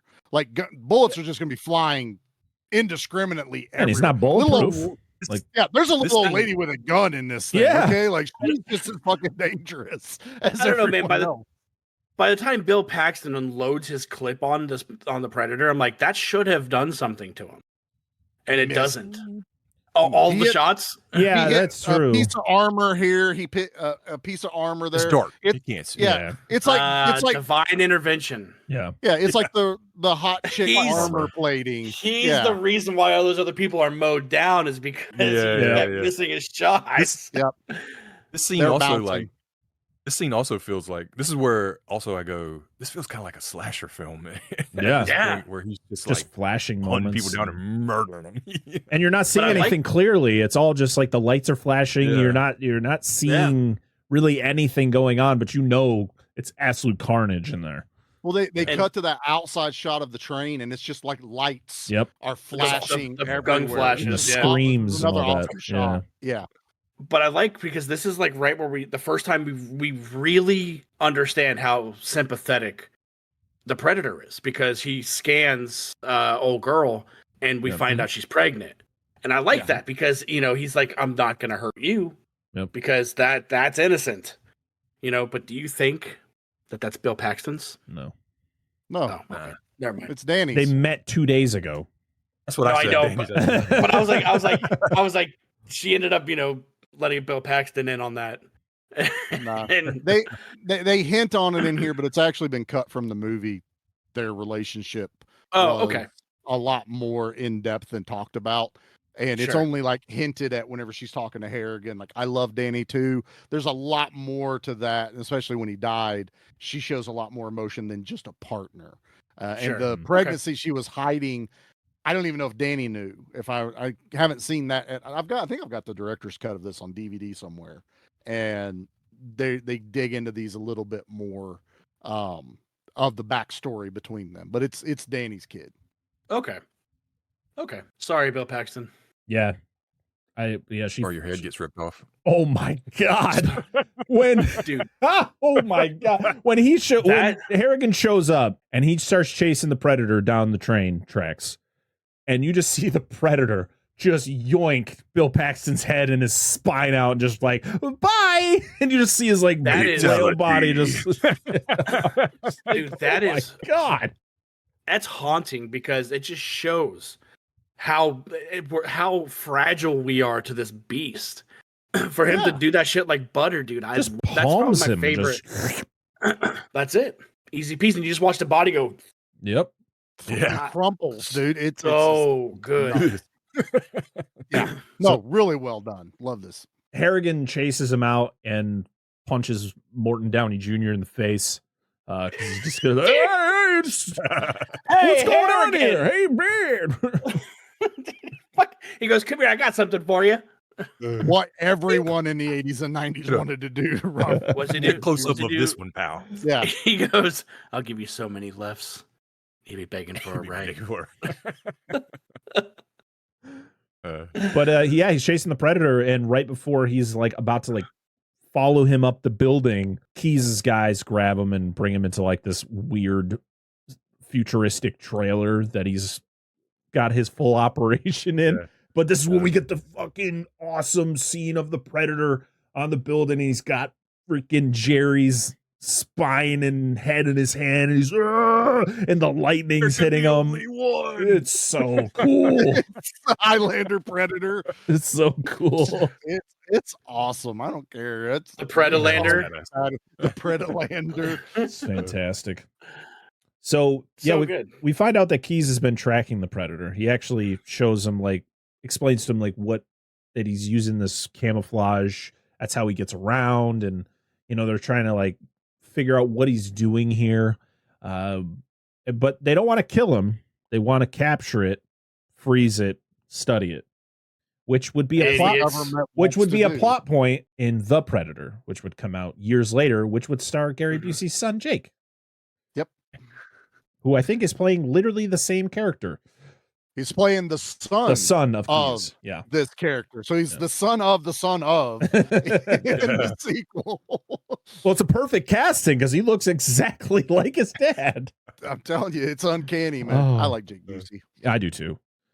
So it's time to go hunting. The predator locates them, and this is because this is where Keys and all of his men are like in these weird like aluminum foil jumpsuits, and they're like going in there to hunt him and blocking their heat. They're blocking his heat vision, and he also I think can't camouflage either. They like have the room set to a certain way where he can't do either. He can camouflage, but they can see him because they've got that radioactive isotope floating through the air. Right. And it sticks to him, Right. so they can track him that way. So he's still invisible, but to their scanners and the ultraviolet, they can actually see him, the silhouette of him. Figures it out so then he doesn't actually use his camo, because when he attacks them, he's not camouflaged. Yeah. Right. Badass. We also see that he has multiple modes of vision. Yes. So he is adaptable. It's like layers. He's like, well, I can't see in this layer, so I'm going to remove this color. He could see their lights, basically. Is what he could see. He switched it to where he saw the ultraviolet light, because that's what they're using, because they were assuming they couldn't see that spectrum of light. By the way, like, I know, whatever, it's a movie, but like when they go, I was like, that equipment would be hot. Like some of those lights and those putting off heat. He could see that stuff in the infrared vision, but I get for the plot, this is where we're going. But see, this whole room that they're in is frozen. Where the fuck is that? Where's the fuck is that in the whole city? It's like, a warehouse. That's the room. That's the room I would want to be in. Oh yeah, for sure. Well, no, you'd be definitely showing. No, I'm saying if I'm living in LA during this. Oh yeah, I would want to be that cold, because I mean, maybe that my cold, ass off. But I can guarantee parts of that place doesn't smell very good. No, I'm not worried about the smell. I'm just talking about the temp. I like that the Predator likes a nice slice of ribeye steak. That's pretty cool, right? What do you think his cook's at, Nikki? Like, what do you think his favorite temp is? Definitely medium rare. I was going to say medium rare. He's a sophisticated gentleman like us. He's not totally savage. He puts a sear to it. He does a sear to it. That's real nice. Yes. You know, you got to see. You got to have that nice pink inside. But you got to have that. You got to have that crunch as well. You got that crunch, the juice. A little salt and pepper. No A1 sauce. You don't fuck that up, man. Little S&P. S&P's away from me, buddy. Later, Kenny. Yeah, it's got a couple fucking Texas Roadhouse rolls. Oh yeah, you gotta have that cinnamon butter. Cinnamon butter. Put that on there. Stop it! I'm hungry now. Yeah. I don't know if you have it in your notes, Parker, but there is a thing with this scene that's happening that they are literally paying homage to another movie franchise that they are already tagging into this movie. Number one, Busey's the only other person that calls the Predator a predator. It's the first time we hear the name. It's the first time it's ever mentioned. But he also calls it something else. An alien. He's explaining to Harrigan that it's an alien. And this entire scene is straight from Aliens. When the Marines are in the hive hunting the aliens, we have all the camera angles of their shoulder mounted stuff. So we're watching all of Busey's men on shoulder mount, and Harrigan's in the main office when the chaos happens, takes the headset just like Ripley does, because Adam Baldwin's acting like the other guy that froze and didn't know what to tell everyone, that there's, it's coming behind you. It's coming. It is all of this is Aliens, and it's done well as an homage to that. But the fact that we also know what happens at the end of this movie, it's a love letter to, like, hey, there's other aliens in the Fox universe, and this scene just oozes aliens, and I love this scene. This is one of my favorite scenes in the movie. It's a good one. It's really good. And he takes out all of Keyes' guys. You think that he kills Keyes when he lands in the middle of them? Like, that's like, like, hell yeah, I love it. It's so good. Superhero landing, but we're not going to be doing any hero work. And how he takes them out, like he just dispatches, like turning around. The camera moves The beef is everywhere, just like kind of fucking around with your visuals on everything, but it's so well done. Yeah, and then Harrigan shows up and puts a few into him. Fucking blasts him like 3 or 4 times with that shotgun. And I love it. God, we get that iconic green blood, which is so good. Love it. It's just fantastic. And he thinks he killed it, but we get listen, I don't know about you. This is my least favorite line. I don't like the fact that Danny Glover does the "you are one ugly." I don't like it. I don't like it because I'm fine with it, man. It's this is what he said in the first one. It's like, no, but he didn't know. Like, why? I love that he doesn't get to finish it. That's they cut it off, which makes it better. If they'd have just let him say it and then the Predator repeated it, yes, they're copying. But the fans are going, oh, he's gonna say it. He's gonna say the line. He's like, "You're one ugly mother." Oh fuck! And it's right there in his fucking face. I do like that the Predator says "motherfucker." Yeah. I love the look of this Predator too. With the face, it's my favorite. Yes, it's my favorite one. It's one of my favorite. I mean, I love the OG because it's the OG. I mean, it's iconic. But the way they change it, where this one's almost got like tiger stripes almost to his face. I love the details of this one. So much more detailed, and you can tell they knew they were going to have more camera time with the face. So a lot more work was done on the articulation, the inside of the mouth, pussy face, which I still crack the fuck up when he says that. But it looks so fucking cool in part 2. I wish we had like something to look at that shows this Predator on like a t-shirt form. Oh, there he is. Yeah, there he is. With the shoulder pads, like he's badass, man. He's probably my favorite Predator. He's awesome. Or what are Predators actually called? It's like Yautja. Yautja. Yeah. Which when do they say that? Like when does that come up? Books.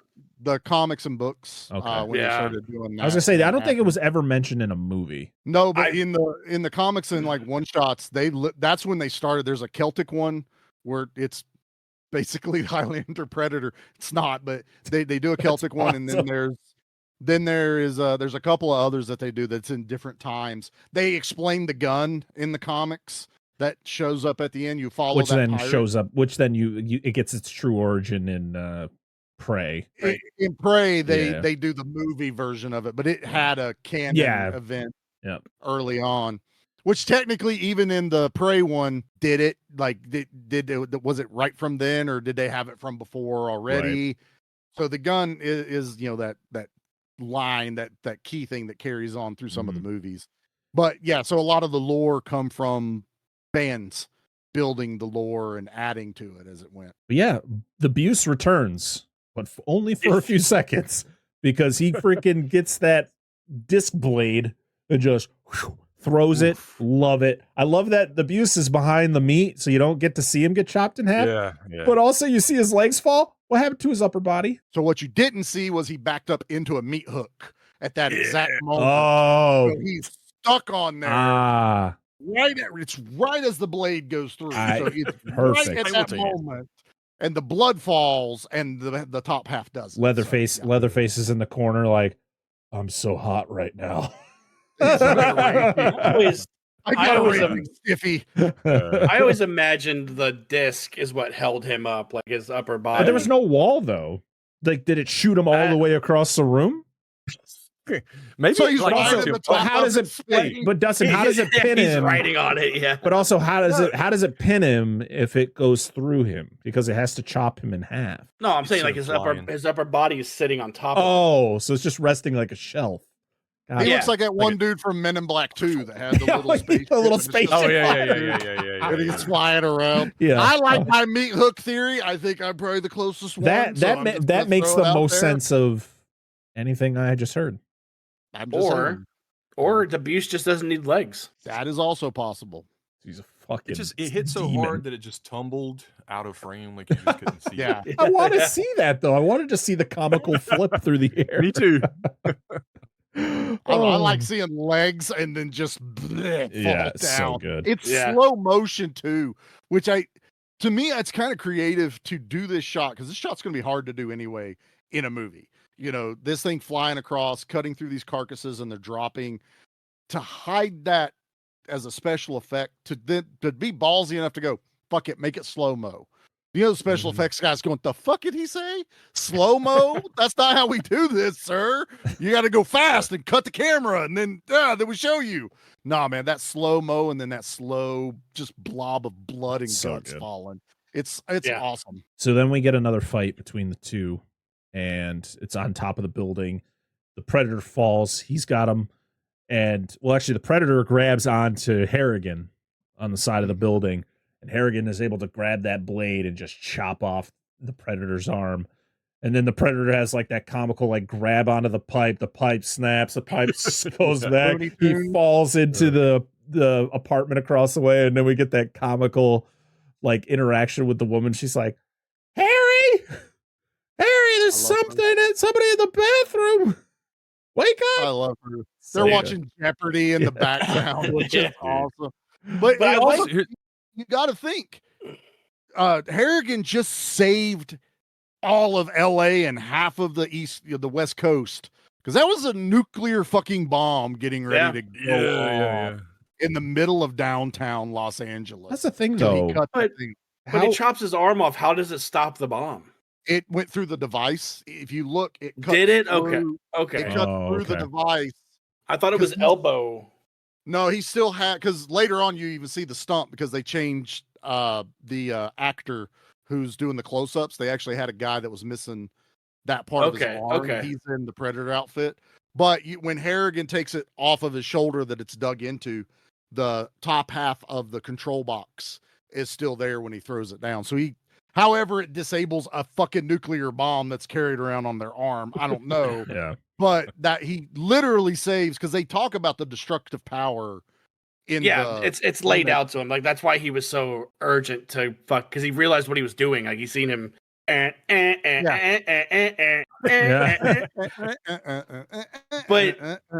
why?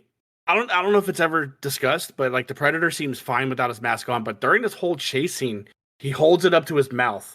It's not his mask. It's a different. He's got a respirator. It's a respirator. Yeah. So there's two thoughts on it. There's some people that think he's breathing the air, even though that's never mentioned later that the mask is actually a respirator. Yeah. They do think possibly that it's medication. Like, that's what I thought. Huffing something to make him stronger, or a painkiller, because he does surgery on himself. Coming up, and then he starts using it.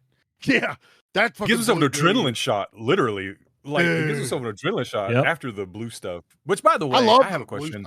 Yeah. What the hell does drywall and tile have to do with making medicine for the Predator? Because I was like, it's probably hard. It probably becomes hard. Did it not matter what it was? He just had to pour that goo on it to make it something. He was making himself a prosthetic. I think it's like a glue. Like, it's grab like if he was in the jungle, grab bark and leaves, crunch them up, pour this goo on it. But I love it's got a little Bunsen burner, little ring flies around, and he's cooking meth in there. He's fucking cooking, dude. Little Predator crack addict. I got me some right here, man. My favorite though is when he freaking puts the crap on his arm and he screams, and the woman's out there and she's like, "Oh, yeah." I love it. And then freaking Harrigan is like, I gotta stop him. So he goes over there. The Predator busts out the bathroom. Down the pole. Yeah, busts out the apartment. After that adrenaline shot, he's fucking like running through walls. It's great. It's for walls, Charlie. And my favorite Charlie thing, in Japan. Charlie running through walls again. Oh, my favorite though is where Harrigan goes, she's like, "Ma'am, don't worry, I'm a cop." And she just looks at him and goes, "I don't think he gives a shit." Best line ever. It's so good.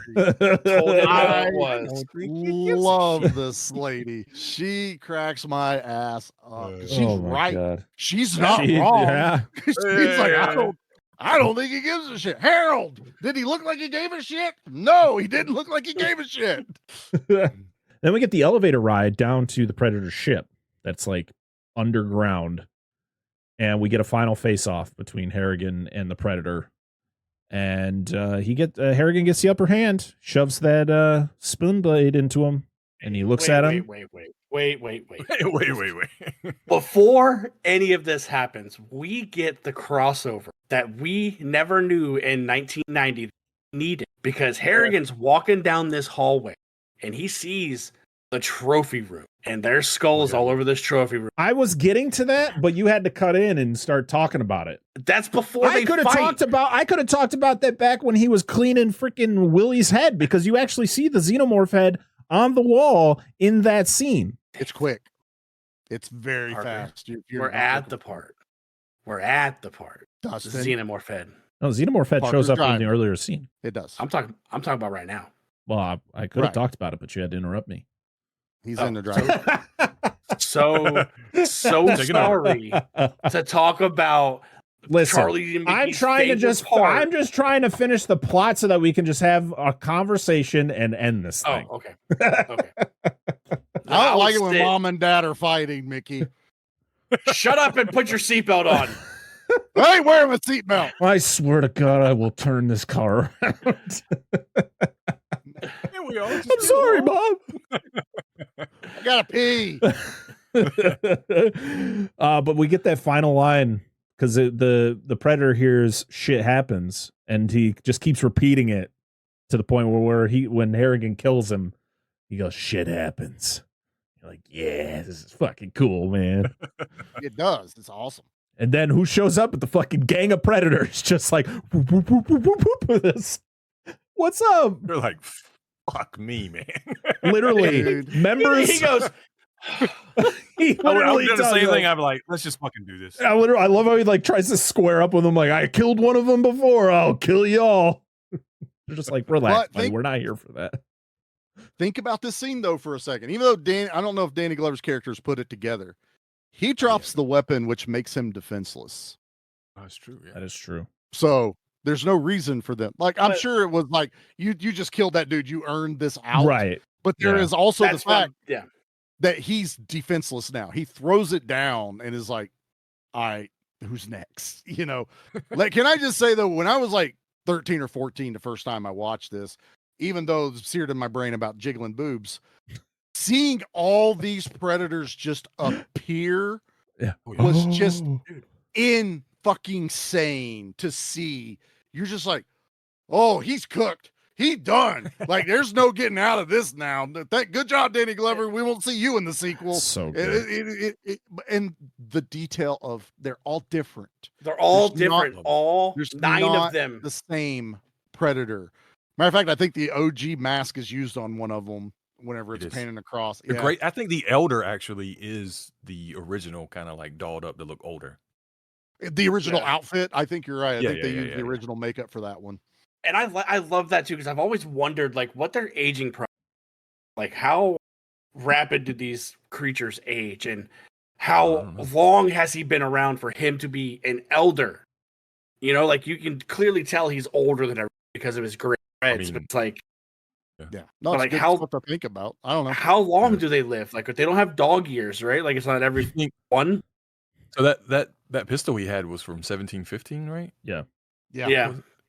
So you wonder, like, is that his? Did he get that trophy, or did somebody pass that down to him? Like how? Yeah. So he could be that old. He could be. I have to read that comic. 200 years old. Yeah. Yeah. I don't know, but man, I'd love it. All 9 of them look different. Like this was apparently the most expensive scene in the entire movie. Yeah. This is all the Lakers basketball players.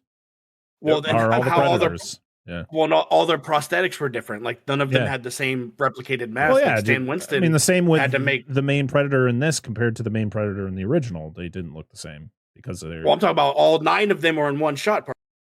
Yeah, like it's like Stan Winston had to create 9 different. No, there was no copy and paste. It was all 9. They're all like green screen in it. Their legs are like wavy from like. It's green screen when they do the appearance. So when they go from the camouflaged out, that's green screen. But there's physical dudes in suits in every one of them. The LA Lakers. Because there's a blooper scene. There's legitimately a scene. Them everyone thought it was fake of them dancing. There's a dance sequence. I will be posting that video at the end of this episode. So you will get dancing predators. Stay tuned. Yeah. So I looked it up real quick. AI, but because that's the first thing that comes up in Google. The Yautja, commonly known as predators, have a lifespan of at least several centuries, and some can live for thousands of years. While they don't have true biological immortality, their long lifespans are a defining characteristic.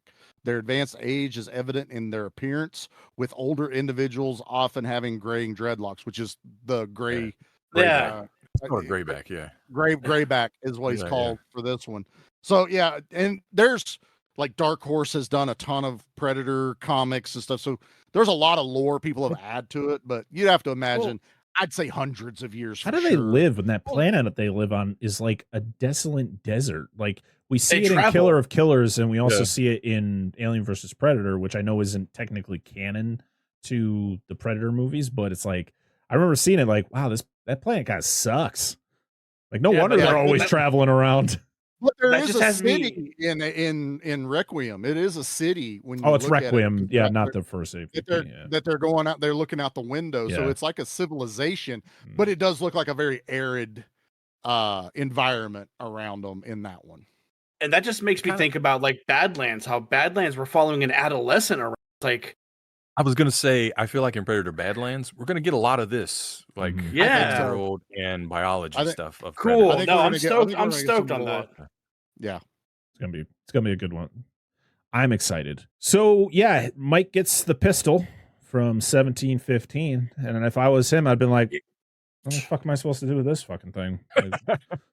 Take it. Sell it to a museum. Yeah. All right, sure. And but yeah, he sells it not knowing that the Predator just told him to hold on to it. That's important. Yo, bro, I'll be back for that. I've got to get. You just want to hold on to this for me. Yeah. Man, I don't have enough room in my trunk. Could you hold on to it for me? I'll be back in a couple, like 20 years, let's say. Our inventory is kind of full. Our planet's customs, they're fucking dickheads. They're so like I either gotta mail it to myself or I gotta have you hold on to this shit. All right. So I'll be back. Hold on to it. Yeah. Oh man. And the worst acting from Alec Baldwin. You mean Adam Baldwin? Probably Adam. Fucking Baldwin shows up. Gosh, we are totally almost had this. Oh my god! Here comes the cops. The guy go home. It just fucks off. Like it's just. I love. That is exactly how it happened. In white, just looking like powder. I don't know if you've ever seen powder, but he's like powder. I've seen powder. And then the helicopter's coming down. That shit is just like off of him. It just made me laugh the whole time. Yeah, the ending was funny. He has the look on his face the whole time, just like fuck this. That is I'm too old for this shit moment. He needed to say that at the end of this movie. But that's it. That is the end of 1990's Predator 2.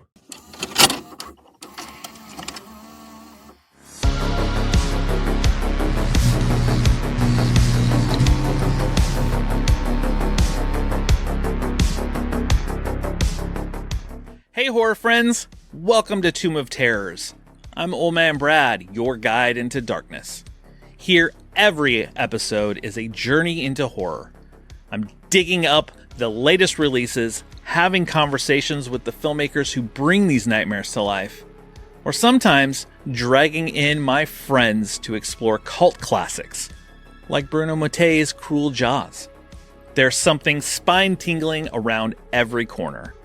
So whether you love a bloody Italian slasher, a chilling ghost story, or those hidden treasures scattered throughout Tubi, this tomb has something for every horror fan. Just dim the lights, cozy up in a blanket, and step inside. If you dare. Now it's time to go around the room and talk about our final thoughts on this movie. Charlie is like itching right now, so I'm gonna start with I'm gonna have him start us off. My final thoughts are everything I've said in this movie. I absolutely love this sequel. This sequel makes so much sense. I don't understand why people don't get it or gravitate to it. You said it. I didn't say it. I'm not. She watches this podcast, sir. You're in trouble, not me. But I'm talking about the people when this movie came out. Like it, sure, said, it did flop, and there's no reason. It did everything a sequel should do correctly. It elevated it. It did an awesome story. It built on to what the first movie did. And that's a huge testament to, the writers and the director of this. And Danny Glover owns this. I love Danny Glover. He will always, be Lethal Weapon, Danny Glover in almost anything else. But when I'm watching Predator 2, I don't see him as that character in here. He is Harrigan in Predator 2. He exudes it. I absolutely love it. It's my favorite version of the Predator, even though I love part 1s. I just love, this is just leveled up Predator, more weapons, more carnage. The deaths are in your face. You're watching everything happen in camera. And like Mickey pointed out, this is closer to a horror movie. Like everyone talks about, part 1 is sci-fi horror action. It's a perfect blend, and it is a perfect blend. This one ups all of it, and it really ups up the horror aspect of it. It feels like a slasher movie most of the time that the Predator's on screen. And I adore this movie. Like it's Predator, and then Predator 2's like right under its ass, because you can't have any of this without the OG. The OG is a perfect movie, flat out. This one would still be like, if I ranked it, this would still be like a 10, right next to Predator itself. And I've watched these movies time and time again. I got my VHS. I absolutely love this. And that's how ballsy they are. They went, it's Predator 2, bitches. We know you're going to rent it. We don't need to show you shit on the cover. I mean, and then you flip that over on the back, and that like shadowy look of the Predator, but you're looking at the Predator. I just love it. And I just love this franchise. Like, I'm surrounded by Predator stuff. You can't see it on the camera everywhere, but it's hanging on my walls. I have the shirts. I have everything. I have the comics. I adore this franchise, and I love coming on here talking about it. And the hilarious thing is, I've never covered Predator, any of them, on my show, but I always go on other people's shows and cover it. And that's the running joke now. We only cover it on everyone else's shows. We've never done them yet. So that's my thoughts. Mickey. I mean, I don't know what else to add to that, but I'll try. So, because you said a lot of true things. But I really like the different aspects of the film. We talked about the horror touches on it, right? It's a really good action movie. You've just got all of these different vibes that mix together really well in this film. Maybe that has a lot to do with the director, Stephen Hopkins having experience with horror movies, because you can definitely tell in certain scenes this is a horror movie, and then you could tell in other scenes we're just going balls to the wall action, like the opening, shootout is just fucking wild, man. Like, what is happening right now? I got to put my seatbelt on. This is crazy. And I got to take a deep breath, right? We get an upgrade to the Predator, which is awesome, right? And we're talking about practically with effects, and we're talking about, lore and his weapons and the way this one hunts, right? Because it is a little bit different. Not much, but just a little bit different. Yeah, man, there's just so many iconic things from this movie. So watching it again, really because I didn't remember the first half of the movie that well, because it's been so long since I watched it, right? But once we got to the meatpacking plant, everything was seared in my brain. I was like, I could tell you the rest of this movie shot for shot, like I was watching it. I guess I've just seen that part of it the most, but still, it's great, man. Great acting, great characters. Character development is really cool in this movie. Underrated as heck, because Bill Paxton's character has great development, as does Danny Glover, right? Yeah, awesome. I love the characters. I love the action. I love the horror aspect. Great movie. Dustin. I like it. There is nothing more I can add to other than this one's my favorite. The first one's the best one. Don't get me wrong. But I would rather watch Predator 2 because I just love it more. The horror aspect, I love that we got the science fiction mysticism in it. Like they brought in a new aspect of this movie other than the fact that this creature is now in the city and it's just hunting. Like Danny Glover is a very smart cop in this movie. But Bill Paxton's character development is phenomenal. You hate him and then you love him and you don't know why. So it's so good. Yeah, there's nothing else I can add. other than what these two guys just said. This movie is almost damn near perfect. But I did pull up, if you guys are interested, the Rotten Tomato scores. Oh, you're gonna make me mad. Not me, the internet. Okay, The internet. I already said a lot of people make me mad about this movie. 100,000 people critiqued this for the audience score, and you guys want to guess what it is? I'm gonna say 47%. I'm gonna be nice and put it in the 60s. I'll be right in the middle. I'll put 50. 44%. Fuck all of them. And all of them. The fact that, people can't get over the fact that it's not in the jungle is just ridiculous. Yeah. Asinine. Absolutely stupid. So, yes, I like this movie a lot. Parker, what are your final thoughts? This movie rules, man. But, from the setting, the way the Predator looks, like, I agree with everyone. This is the best looking Predator. He just is so badass. And getting to see him do more in this movie compared to the original, which the original is a phenomenal movie, and it is probably my number one, but this is a close number two just because of we get more. And Danny Glover is freaking perfect as the lead in this. And it's crazy to think like some of people's complaints were the fact that Danny Glover was the lead in this. And it's like, did you watch the movie? Did you watch the movie? Because if without Danny Glover, this movie doesn't work. Like, and the fact that it just also shows how great of an actor he is, because people are expecting more Murtaugh, right? And we didn't get that. Like, Harrigan is a completely different character. Like, I love Murtaugh. I love the Lethal Weapon movies, but I think like his character, Harrigan, is way more badass.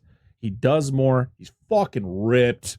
Like, this dude he is a man. He's a man, Man's man. Mm. Yeah. But all the characters in this are great. They all play their roles perfectly. The squad is fantastic together. The fact that we talked about that Bill Paxton's character development is just chef's kiss, which is crazy because, like, if you think about it, he's really not in the movie for that long. But just in those few scenes, he goes from being a despicable piece of shit to, like, you're sad when he gets his fucking head and spine ripped out of his body. You're like, no, not. And that's important. I need to care about kills of the good guys. Yeah. And it works. I care about him at this point when he dies, and it's shocking. Mm-hmm. Yeah. And he's one of two people in movie history to be killed by an alien, a predator, and a Terminator. Yep. Yeah, somebody was like, well, technically, we don't know if he actually was killed by the xenomorph. And it's like, even if he's cocooned, he's getting killed by the xenomorph. So shut the fuck up. So, an alien's going to burst out of him if they cocooned him, number one. Exactly. So the alien killed him. Two, they captured him and glued him to a wall when the nuke went off. The aliens are because he died. Yes. I've also seen the argument that it's like, oh, the Terminator just punched him. You just threw him against a giant fucking robot punched a skinny motherfucker in the stomach. I'm sorry, his arm is going through his torso. Like, I don't know what else you want. He dead. He dead. He ain't getting back up. He ain't getting back up. Deader in hell. Yep. DED dead. Bill Paxton and Lance Hendrickson. Yep. But yeah, overall, this movie's amazing, and people really need to give it another chance. Anna, calling you out, Anna. Give it another chance. If you don't like it after your second watch, then it's fine, I guess. I mean, if you don't like it, you don't like it. But this movie rules. Check it out, please. Currently, it's streaming on Hulu, so if you don't want to buy it, you can check it out on Hulu right now. But also, I bought this awesome 4K pack of the only 4 solo Predator movies before Prey for pretty cheap. It was like $25. So give that a grab if you want. I got the Blu-ray version of that came with all of them except like AVP and Prey. Yeah, I have AVP on DVD, and that's why I didn't jump up on the 4K one because I was like, the Blu-ray ones are pretty fucking good. Did I need to buy it on 4K? No, because to be honest, like the 4K looks good, but I put in the Blu-ray and it doesn't really have much of a difference. So I'm like, it looks very similar. And honestly, on Hulu, it's a great rip on Hulu too. So it's probably a good transfer off of it. Yeah. So other than commercials, which didn't bother me. I'm a kid of the 80s and 90s. Commercials don't faze me. I'll never pay for no commercials. All right, you can't break me. It's not gonna happen. I don't give a shit. But the last bit of trivia that I did want to mention that I should have mentioned earlier was the fact of how much of a pain in the ass this movie was to make, because they did film this in LA and they were filming it in some pretty rough neighborhoods. There were literally moments where they were filming and they were getting like bottles of piss and bags of shit thrown at them while they were doing scenes. The alleyway that the Predator fights Willie in, they literally said that they found dead bodies when they were clearing the alleyway to set up their shots. Like, it was wild. Horrendous, yeah. Yeah. Yeah. And they were worried about spending money to go into New York. You know, that's what they were worried about. But now we're going to go over to social media and see what you all had to say about Predator 2. And we got quite a few responses. So strap in, everybody. Yes! How many of Dustin's profiles answered?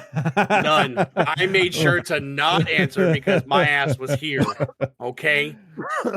We're going to start over on Twitter, where our first one is from Jesse or at Mr. J300, who says, "Love this movie.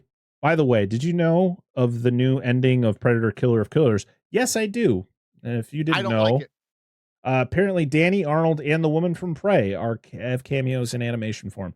Yeah, I don't think we needed it. It's a post-credit scene. It's they're doing exactly what the rest of the movie did, Charlie. Like, these people who defeated the Predators, like, they have captured them and encapsulated them in a, which I'm fine with, because Arnie was only talked about in this movie briefly. He was given just a brief history on the other mission, but all these other, I'm down with it. I'm so down with that. Well, why didn't they take Danny at the end of this one? But they had the opportunity to just. But Danny Glover is.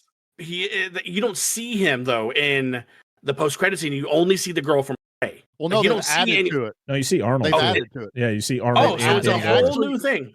They have added extra animation so that they would include Arnold and Danny Glover's character. Still not mad at it. I don't like it. I don't like it. Still not mad. That means they didn't win. They didn't win. I don't like it. But they have to fight to the death now, which I'm fine with that. Like, it's don't like it. They won. They won. They should have let them have their hero moment, and they won. Yeah.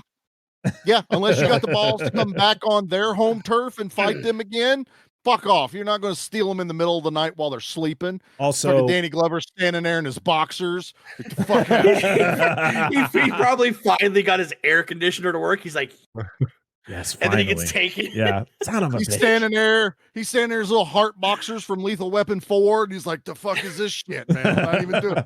Yeah, no, I don't like it. Man. Leave them two alone.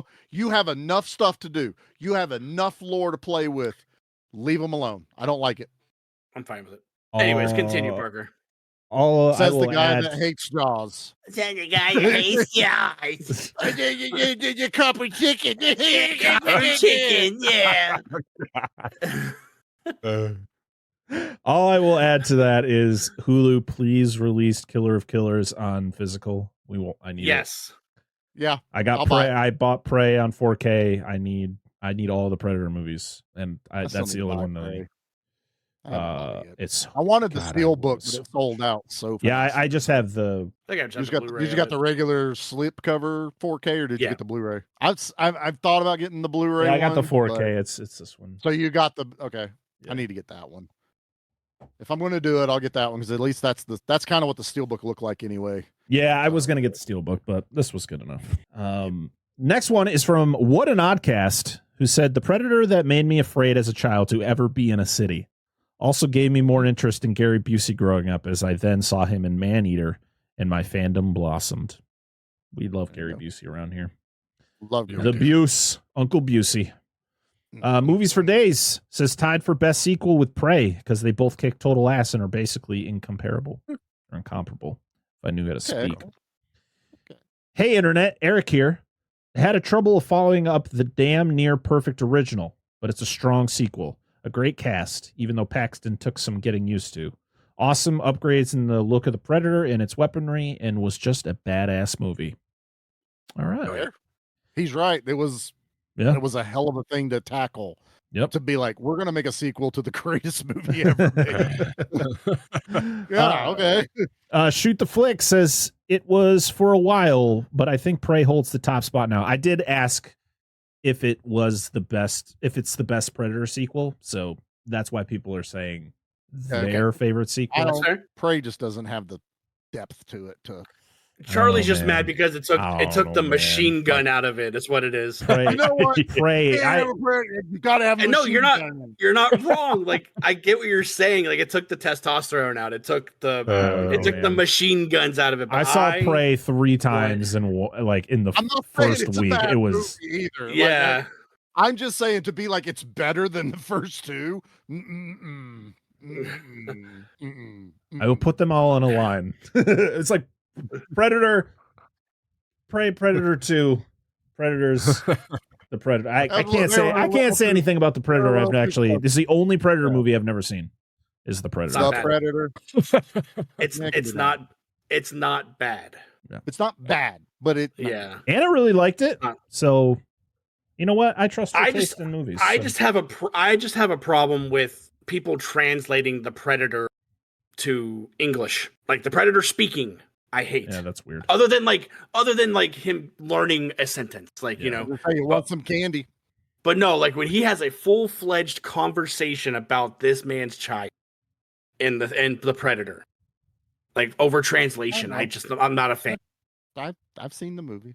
I know, but I'm just saying. I don't want to say too much because Parker hasn't seen it. No, I have not, but I will. Okay.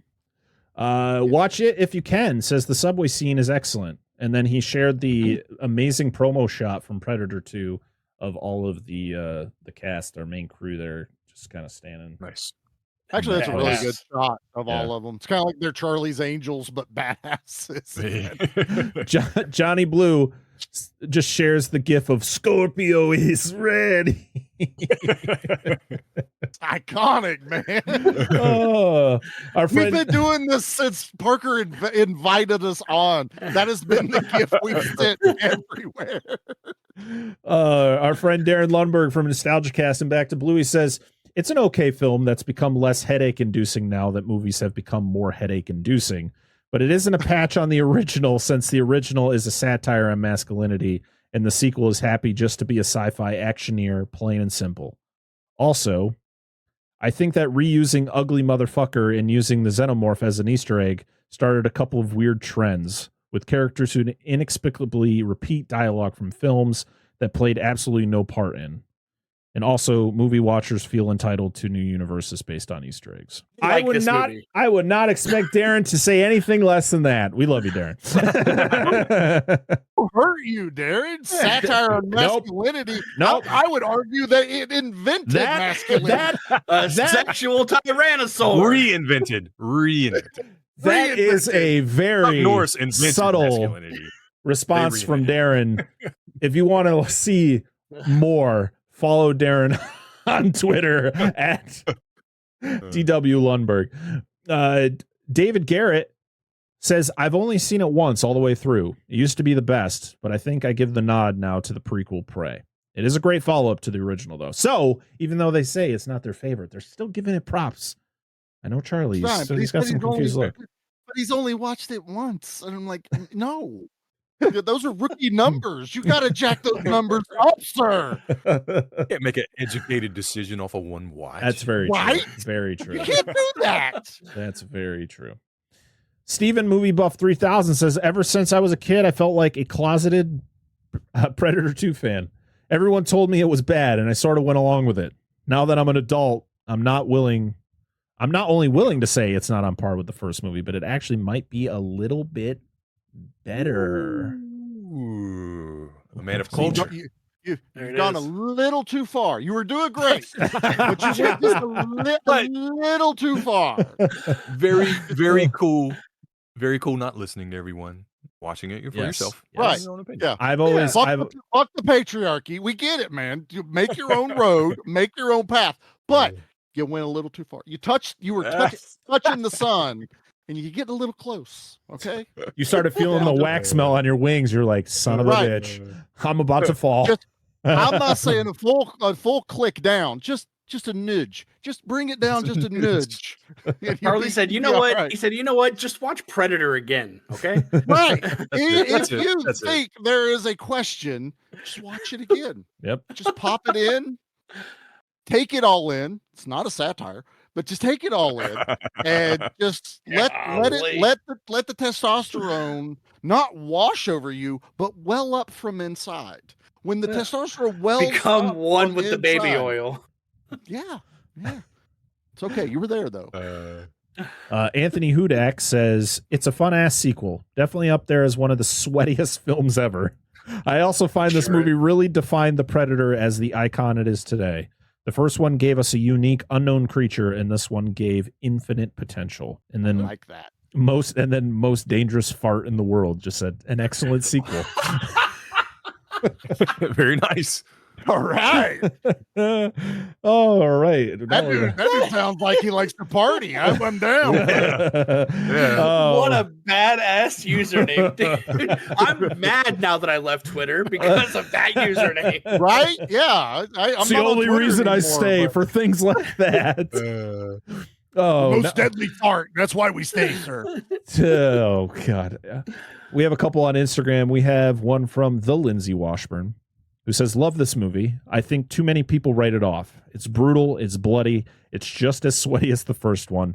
It's a great sequel. I'm with it. And then we have one from Nerd at the Movies, a.k.a. Anna, who just says, sadly, not a favorite sequel of mine. Hopefully I can rewatch this before y'all record, and I'll leave an update comment below. Aww. She did not, by the way. But after seeing all of the other movies in the franchise for the first time recently, besides Killer of Killers, you need to watch that immediately. I just wasn't big on the city settings and the overall story of this one.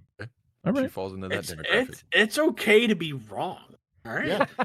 I know Dustin's wrong every time he says Jaws is bad, so it's fine, Anna. But it is. It's fine. And that he doesn't like Iron Eagle. I mean, I don't know why we listen to Dustin in the first really place. bad right now. Yeah, I'm really starting to question why Dustin's here right now. That's what I want to know. Hey, because Dustin is ready. He's ready. Oh my goodness. We have one over on Facebook from Sean Price who just says, yes, with doubt. So I'm guessing he's saying, yes, it is the best sequel. That's all I got. I don't know if that sounds short and sweet. Without a doubt. That's what he meant to say. That's what I'm guessing. Right, that one? Yes. Good. That good. Would be... movie happened good things. What is happening right now? Did you have a stroke? I need to check on this man. Wellness check. I just think I got one more. Okay, maybe don't let me check it. We do. We have one over on Blue Sky from the other guy, or Internal Bleeding at crap.town. Our friend Sean from Dewey Pod Monster. Oh, okay. That makes way more sense. Okay. Who says some might say it's the best Predator film. You didn't hear that from me, though. I like how he left himself ambiguous on this. You had to jump through hoops to find out it was him. Yeah. Nicely played, sir. Nicely played. Because you know how you can have like a separate like name to your actual like screen name. Yeah. That was where I was I've not been on Blue Sky, sir. No. That's for any social media. Like you can change your whatever. I don't need to. Your tag and your name. Whatever. All can have different names. Facebook and Instagram. That's the best you're going to get out of me. It keeps telling me I'm on Threads. I don't give a shit. I don't care. Oh, man. So we have a couple over on our Discord server. One from Lo Wang, who says, I love Predator 2. Used to watch it all the time on FX. Pretty sure I saw this before the original. It took all the good stuff from Predator and just cranked it up. Do you guys want to know Anna's rankings for this franchise? Because she shared that. Rack it off, dude. We'll start from the lowest. And she did add the AVP movies, so we'll also include those, even though I wouldn't include them because they're not technically canon to the franchise, but whatever. AVP Requiem last. I actually enjoy Requiem more than I enjoy AVP if you can actually see the movie. You can't see it, so you can't enjoy it more, Parker. There's nothing to enjoy. I love this dark-ass movie that's basically just telling me what's happening on screen. Hey, ask Dan. He says he saw the movie. I don't know. Dan's a liar, sir. We all know. She has AVP at number 6, Predator 2 at number 5, The Predator at number 4, Predators at number 3, Prey 2, Predator 1. So like 2 out of 7 is good. 2 out of 7 ain't bad. No. But yeah, that is all of the comments on Predator 2. Thank you so much for leaving your comments, and make sure to follow us on all the social medias at either Dissect That Film or Dissect That Film Pod. I usually share what we're going to be talking about a couple days before we record. So yeah, share your thoughts if you've seen the movie. Appreciate you. Now it's time to bid farewell. But before we do all that, I want to thank Dustin, Charlie, and Mickey for being here talking Predator 2 with me. Dan, Angela, we missed you. We wish you could have been here. Probably would have been a 4.5 hour episode if we had 2 more people on here. Yeah. But A two-parter. yeah. Jesus. So you guys do a little show. Oh, sorry. Go ahead, Mickey. I was gonna say, do we all agree that this movie is badass? Absolutely. Charlie, play the thing. Charlie, play the thing. Charlie, hit it. I don't have a button here. Mickey, you do it. You just got hit with a 100%. I love it. Badass movie rating. You are welcome. Oh my goodness. So you guys do a little show. Well, you guys do a lot of shows, but you guys are here as B Action tonight. I will definitely make sure I put all the shows you guys are a part of, but we're talking about B Action tonight. So why don't you guys let everybody know what B Action is and where they can find the show. Who wants to go? Dustin, Charlie, whoever. So B Action is a show where we put the B back into action. We do those movies when you're walking through Blockbuster, you're looking at that top shelf of those cool ass, but then you look at the 4th shelf. And those posters that sell you to rent that movie are movies we talk. You can find us on Instagram. That's the only place I have right now for us, and it's strictly B Action. Yeah, it's the only place. Yeah, that is just B Action. But you find our episodes all Give Me Back My Action and Movies feed anywhere that is posting. What you do is when you're scrolling through, listening to all their episodes, you get the episode say B Action. That's us. Yep. All one channel, one-stop shop, everything you could want right there. Give Me Back My Action and Horror Movies. That's where B Action lives. We post every other Saturday. Yep. And it's except for the month of October, we have a bunch of cool shit cooking up. So yep. But yeah, that's really where you can find us. Awesome. And like I said, there's a lot of other things that all these gentlemen are doing. Mickey's got Play for Keeps, which I will be tagging that down below. Make sure to check that out over on YouTube. Charlie, of course, part of Give Me Back My Action Horror Movies, and which is also that's where you're going to find B Action. So make sure you also listen to.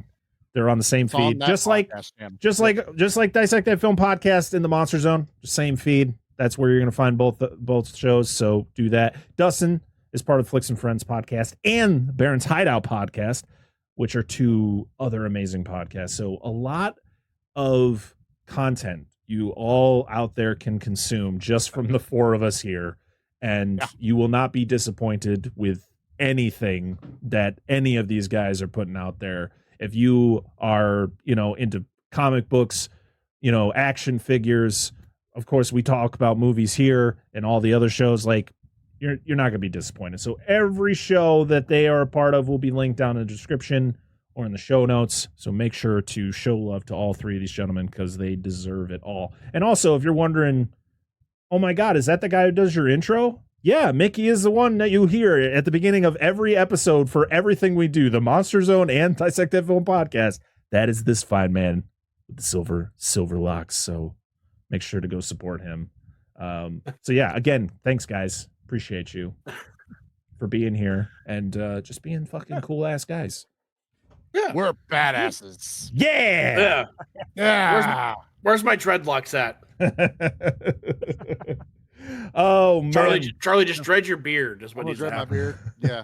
There you go. I'll Wayne Static it at least. I'll just do the whole There you point. go. There we There you go. next week it's gonna be September. At least not when we're recording, but next week when you're listening to this, it'll be September, and we're doing a theme month that we kind of started on accident, where we're just gonna be talking about movies that center around spiders. Next week, That totally yeah. makes sense. Not even a little bit. Will Wild Wild West be on there? no. Dang it! So next week you will be getting an out of the Patreon Vault episode of the Monster Zone, where we talked about 1955's Tarantula, which was recorded a couple years ago. So hopefully you guys will enjoy some old school Dissect That Film. And then our next Dissect That Film podcast episode is actually the winner of our latest poll, and that will be, I think 1999. This movie came out. Eight-Legged Freaks, starring David Arquette. So I'm very excited to talk about that one. And then we got other Spider movies that'll happen for the rest of the month. But yeah, September is officially Spider Month. So I hope you all enjoy movies centered around the creepy crawlies. Dan surely is going to be sharing a lot of spider facts throughout the month because he is a spider expert. He literally went to college for it. You would say he's a Spider-Man, Yeah, Spider Dan, but not with the dash of the hyphen there. It's Spider Space Man. So you it's no Spider colon Dan. Spider semicolon Dan. Spider Dan. Spider Dan. Spider Dan. Annoys Parker whenever he can. Yes. Spider Dan. Very true. Very true. Oh man. But as for us, you can follow us on social media, as I already stated. You can support us over on Patreon, patreon.com/dissectthatfilm, where for $1 you can get uncut versions of the episodes. So pretty much what we just recorded, you guys are going to be getting early over on Patreon. I try to get them out up to a week before the regular episode comes out. So check that out. Settle down, Daniel. Yeah, Daniel. You'll get it when you get it, okay? Get it when he's ready. All right? Settle. And we're also, starting in September, we're going to be doing watch-alongs over with our $3 tier members. So we're going to be watching movies together. So if you want to join in on the watch-alongs, go to Patreon, join us at the $3 tier, and we're going to have some fun once a month. So I feel like that's worth $3, maybe. I don't know. Cool. It's a bargain. But if you can't do that, that's completely okay. Make sure to go to your favorite podcast apps and rate us 5 stars or whatever you think we deserve, and leave us a review, because I like reading reviews. They're fun, especially when they're nice. And if you want to watch the video version of the episodes, make sure to go to YouTube, youtube.com/dissectthatfilm, where you can see all of our lovely faces and everything that we did here. You get to see the figures that Mickey was throwing up on screen. You get to see all the cool figures that are behind him, behind Charlie, the cool stuff's behind Dustin. You see this every episode, so that's not new anymore for me. But yeah, make sure to go over there, hit the subscribe button, leave a like on the video if you enjoyed yourself, and leave us a comment, because again, I love reading the comments on YouTube. We did get a YouTube comment on our Assault on Precinct 13 episode who just said, "Does the woman on your show talk?" And I went, yeah, she does. You do realize there's like 214 other episodes you could listen to. Gotta love it. Yeah, sometimes they're just fun to read, man. We'll find you. Are you Douchemaster 293? Yes. Yeah. This one's for you. Yeah. Oh my goodness. But that is it. The last thing I got to do is shout out all of the wonderful patrons over on Patreon. We have Billy Joseph Jr., Bucket of Chum, the Shark Movie Podcast, Corey Morissette, Daniel Collins, Dustin Elkins, Jordan Champion, Lo Wang, Rudy5453, Angela, Dan of Dissect That Film, Doom Generation, Eric Stein, Jason, and Robert Stewart. Thank you all for supporting us over on Patreon, and thank you to everybody else for supporting us, period, for leaving your reviews, your likes, all of that, because without you, this show wouldn't exist. So we appreciate you. And until next time, I am Brett Parker. That is Charlie. That is Dustin. And that is Mickey of B Action. And this has been another episode of the Dissect That Film Podcast, episode 216. We'll see you all again in the next one. Bye. Bye. Want some candy? I don't think he gives a shit. You still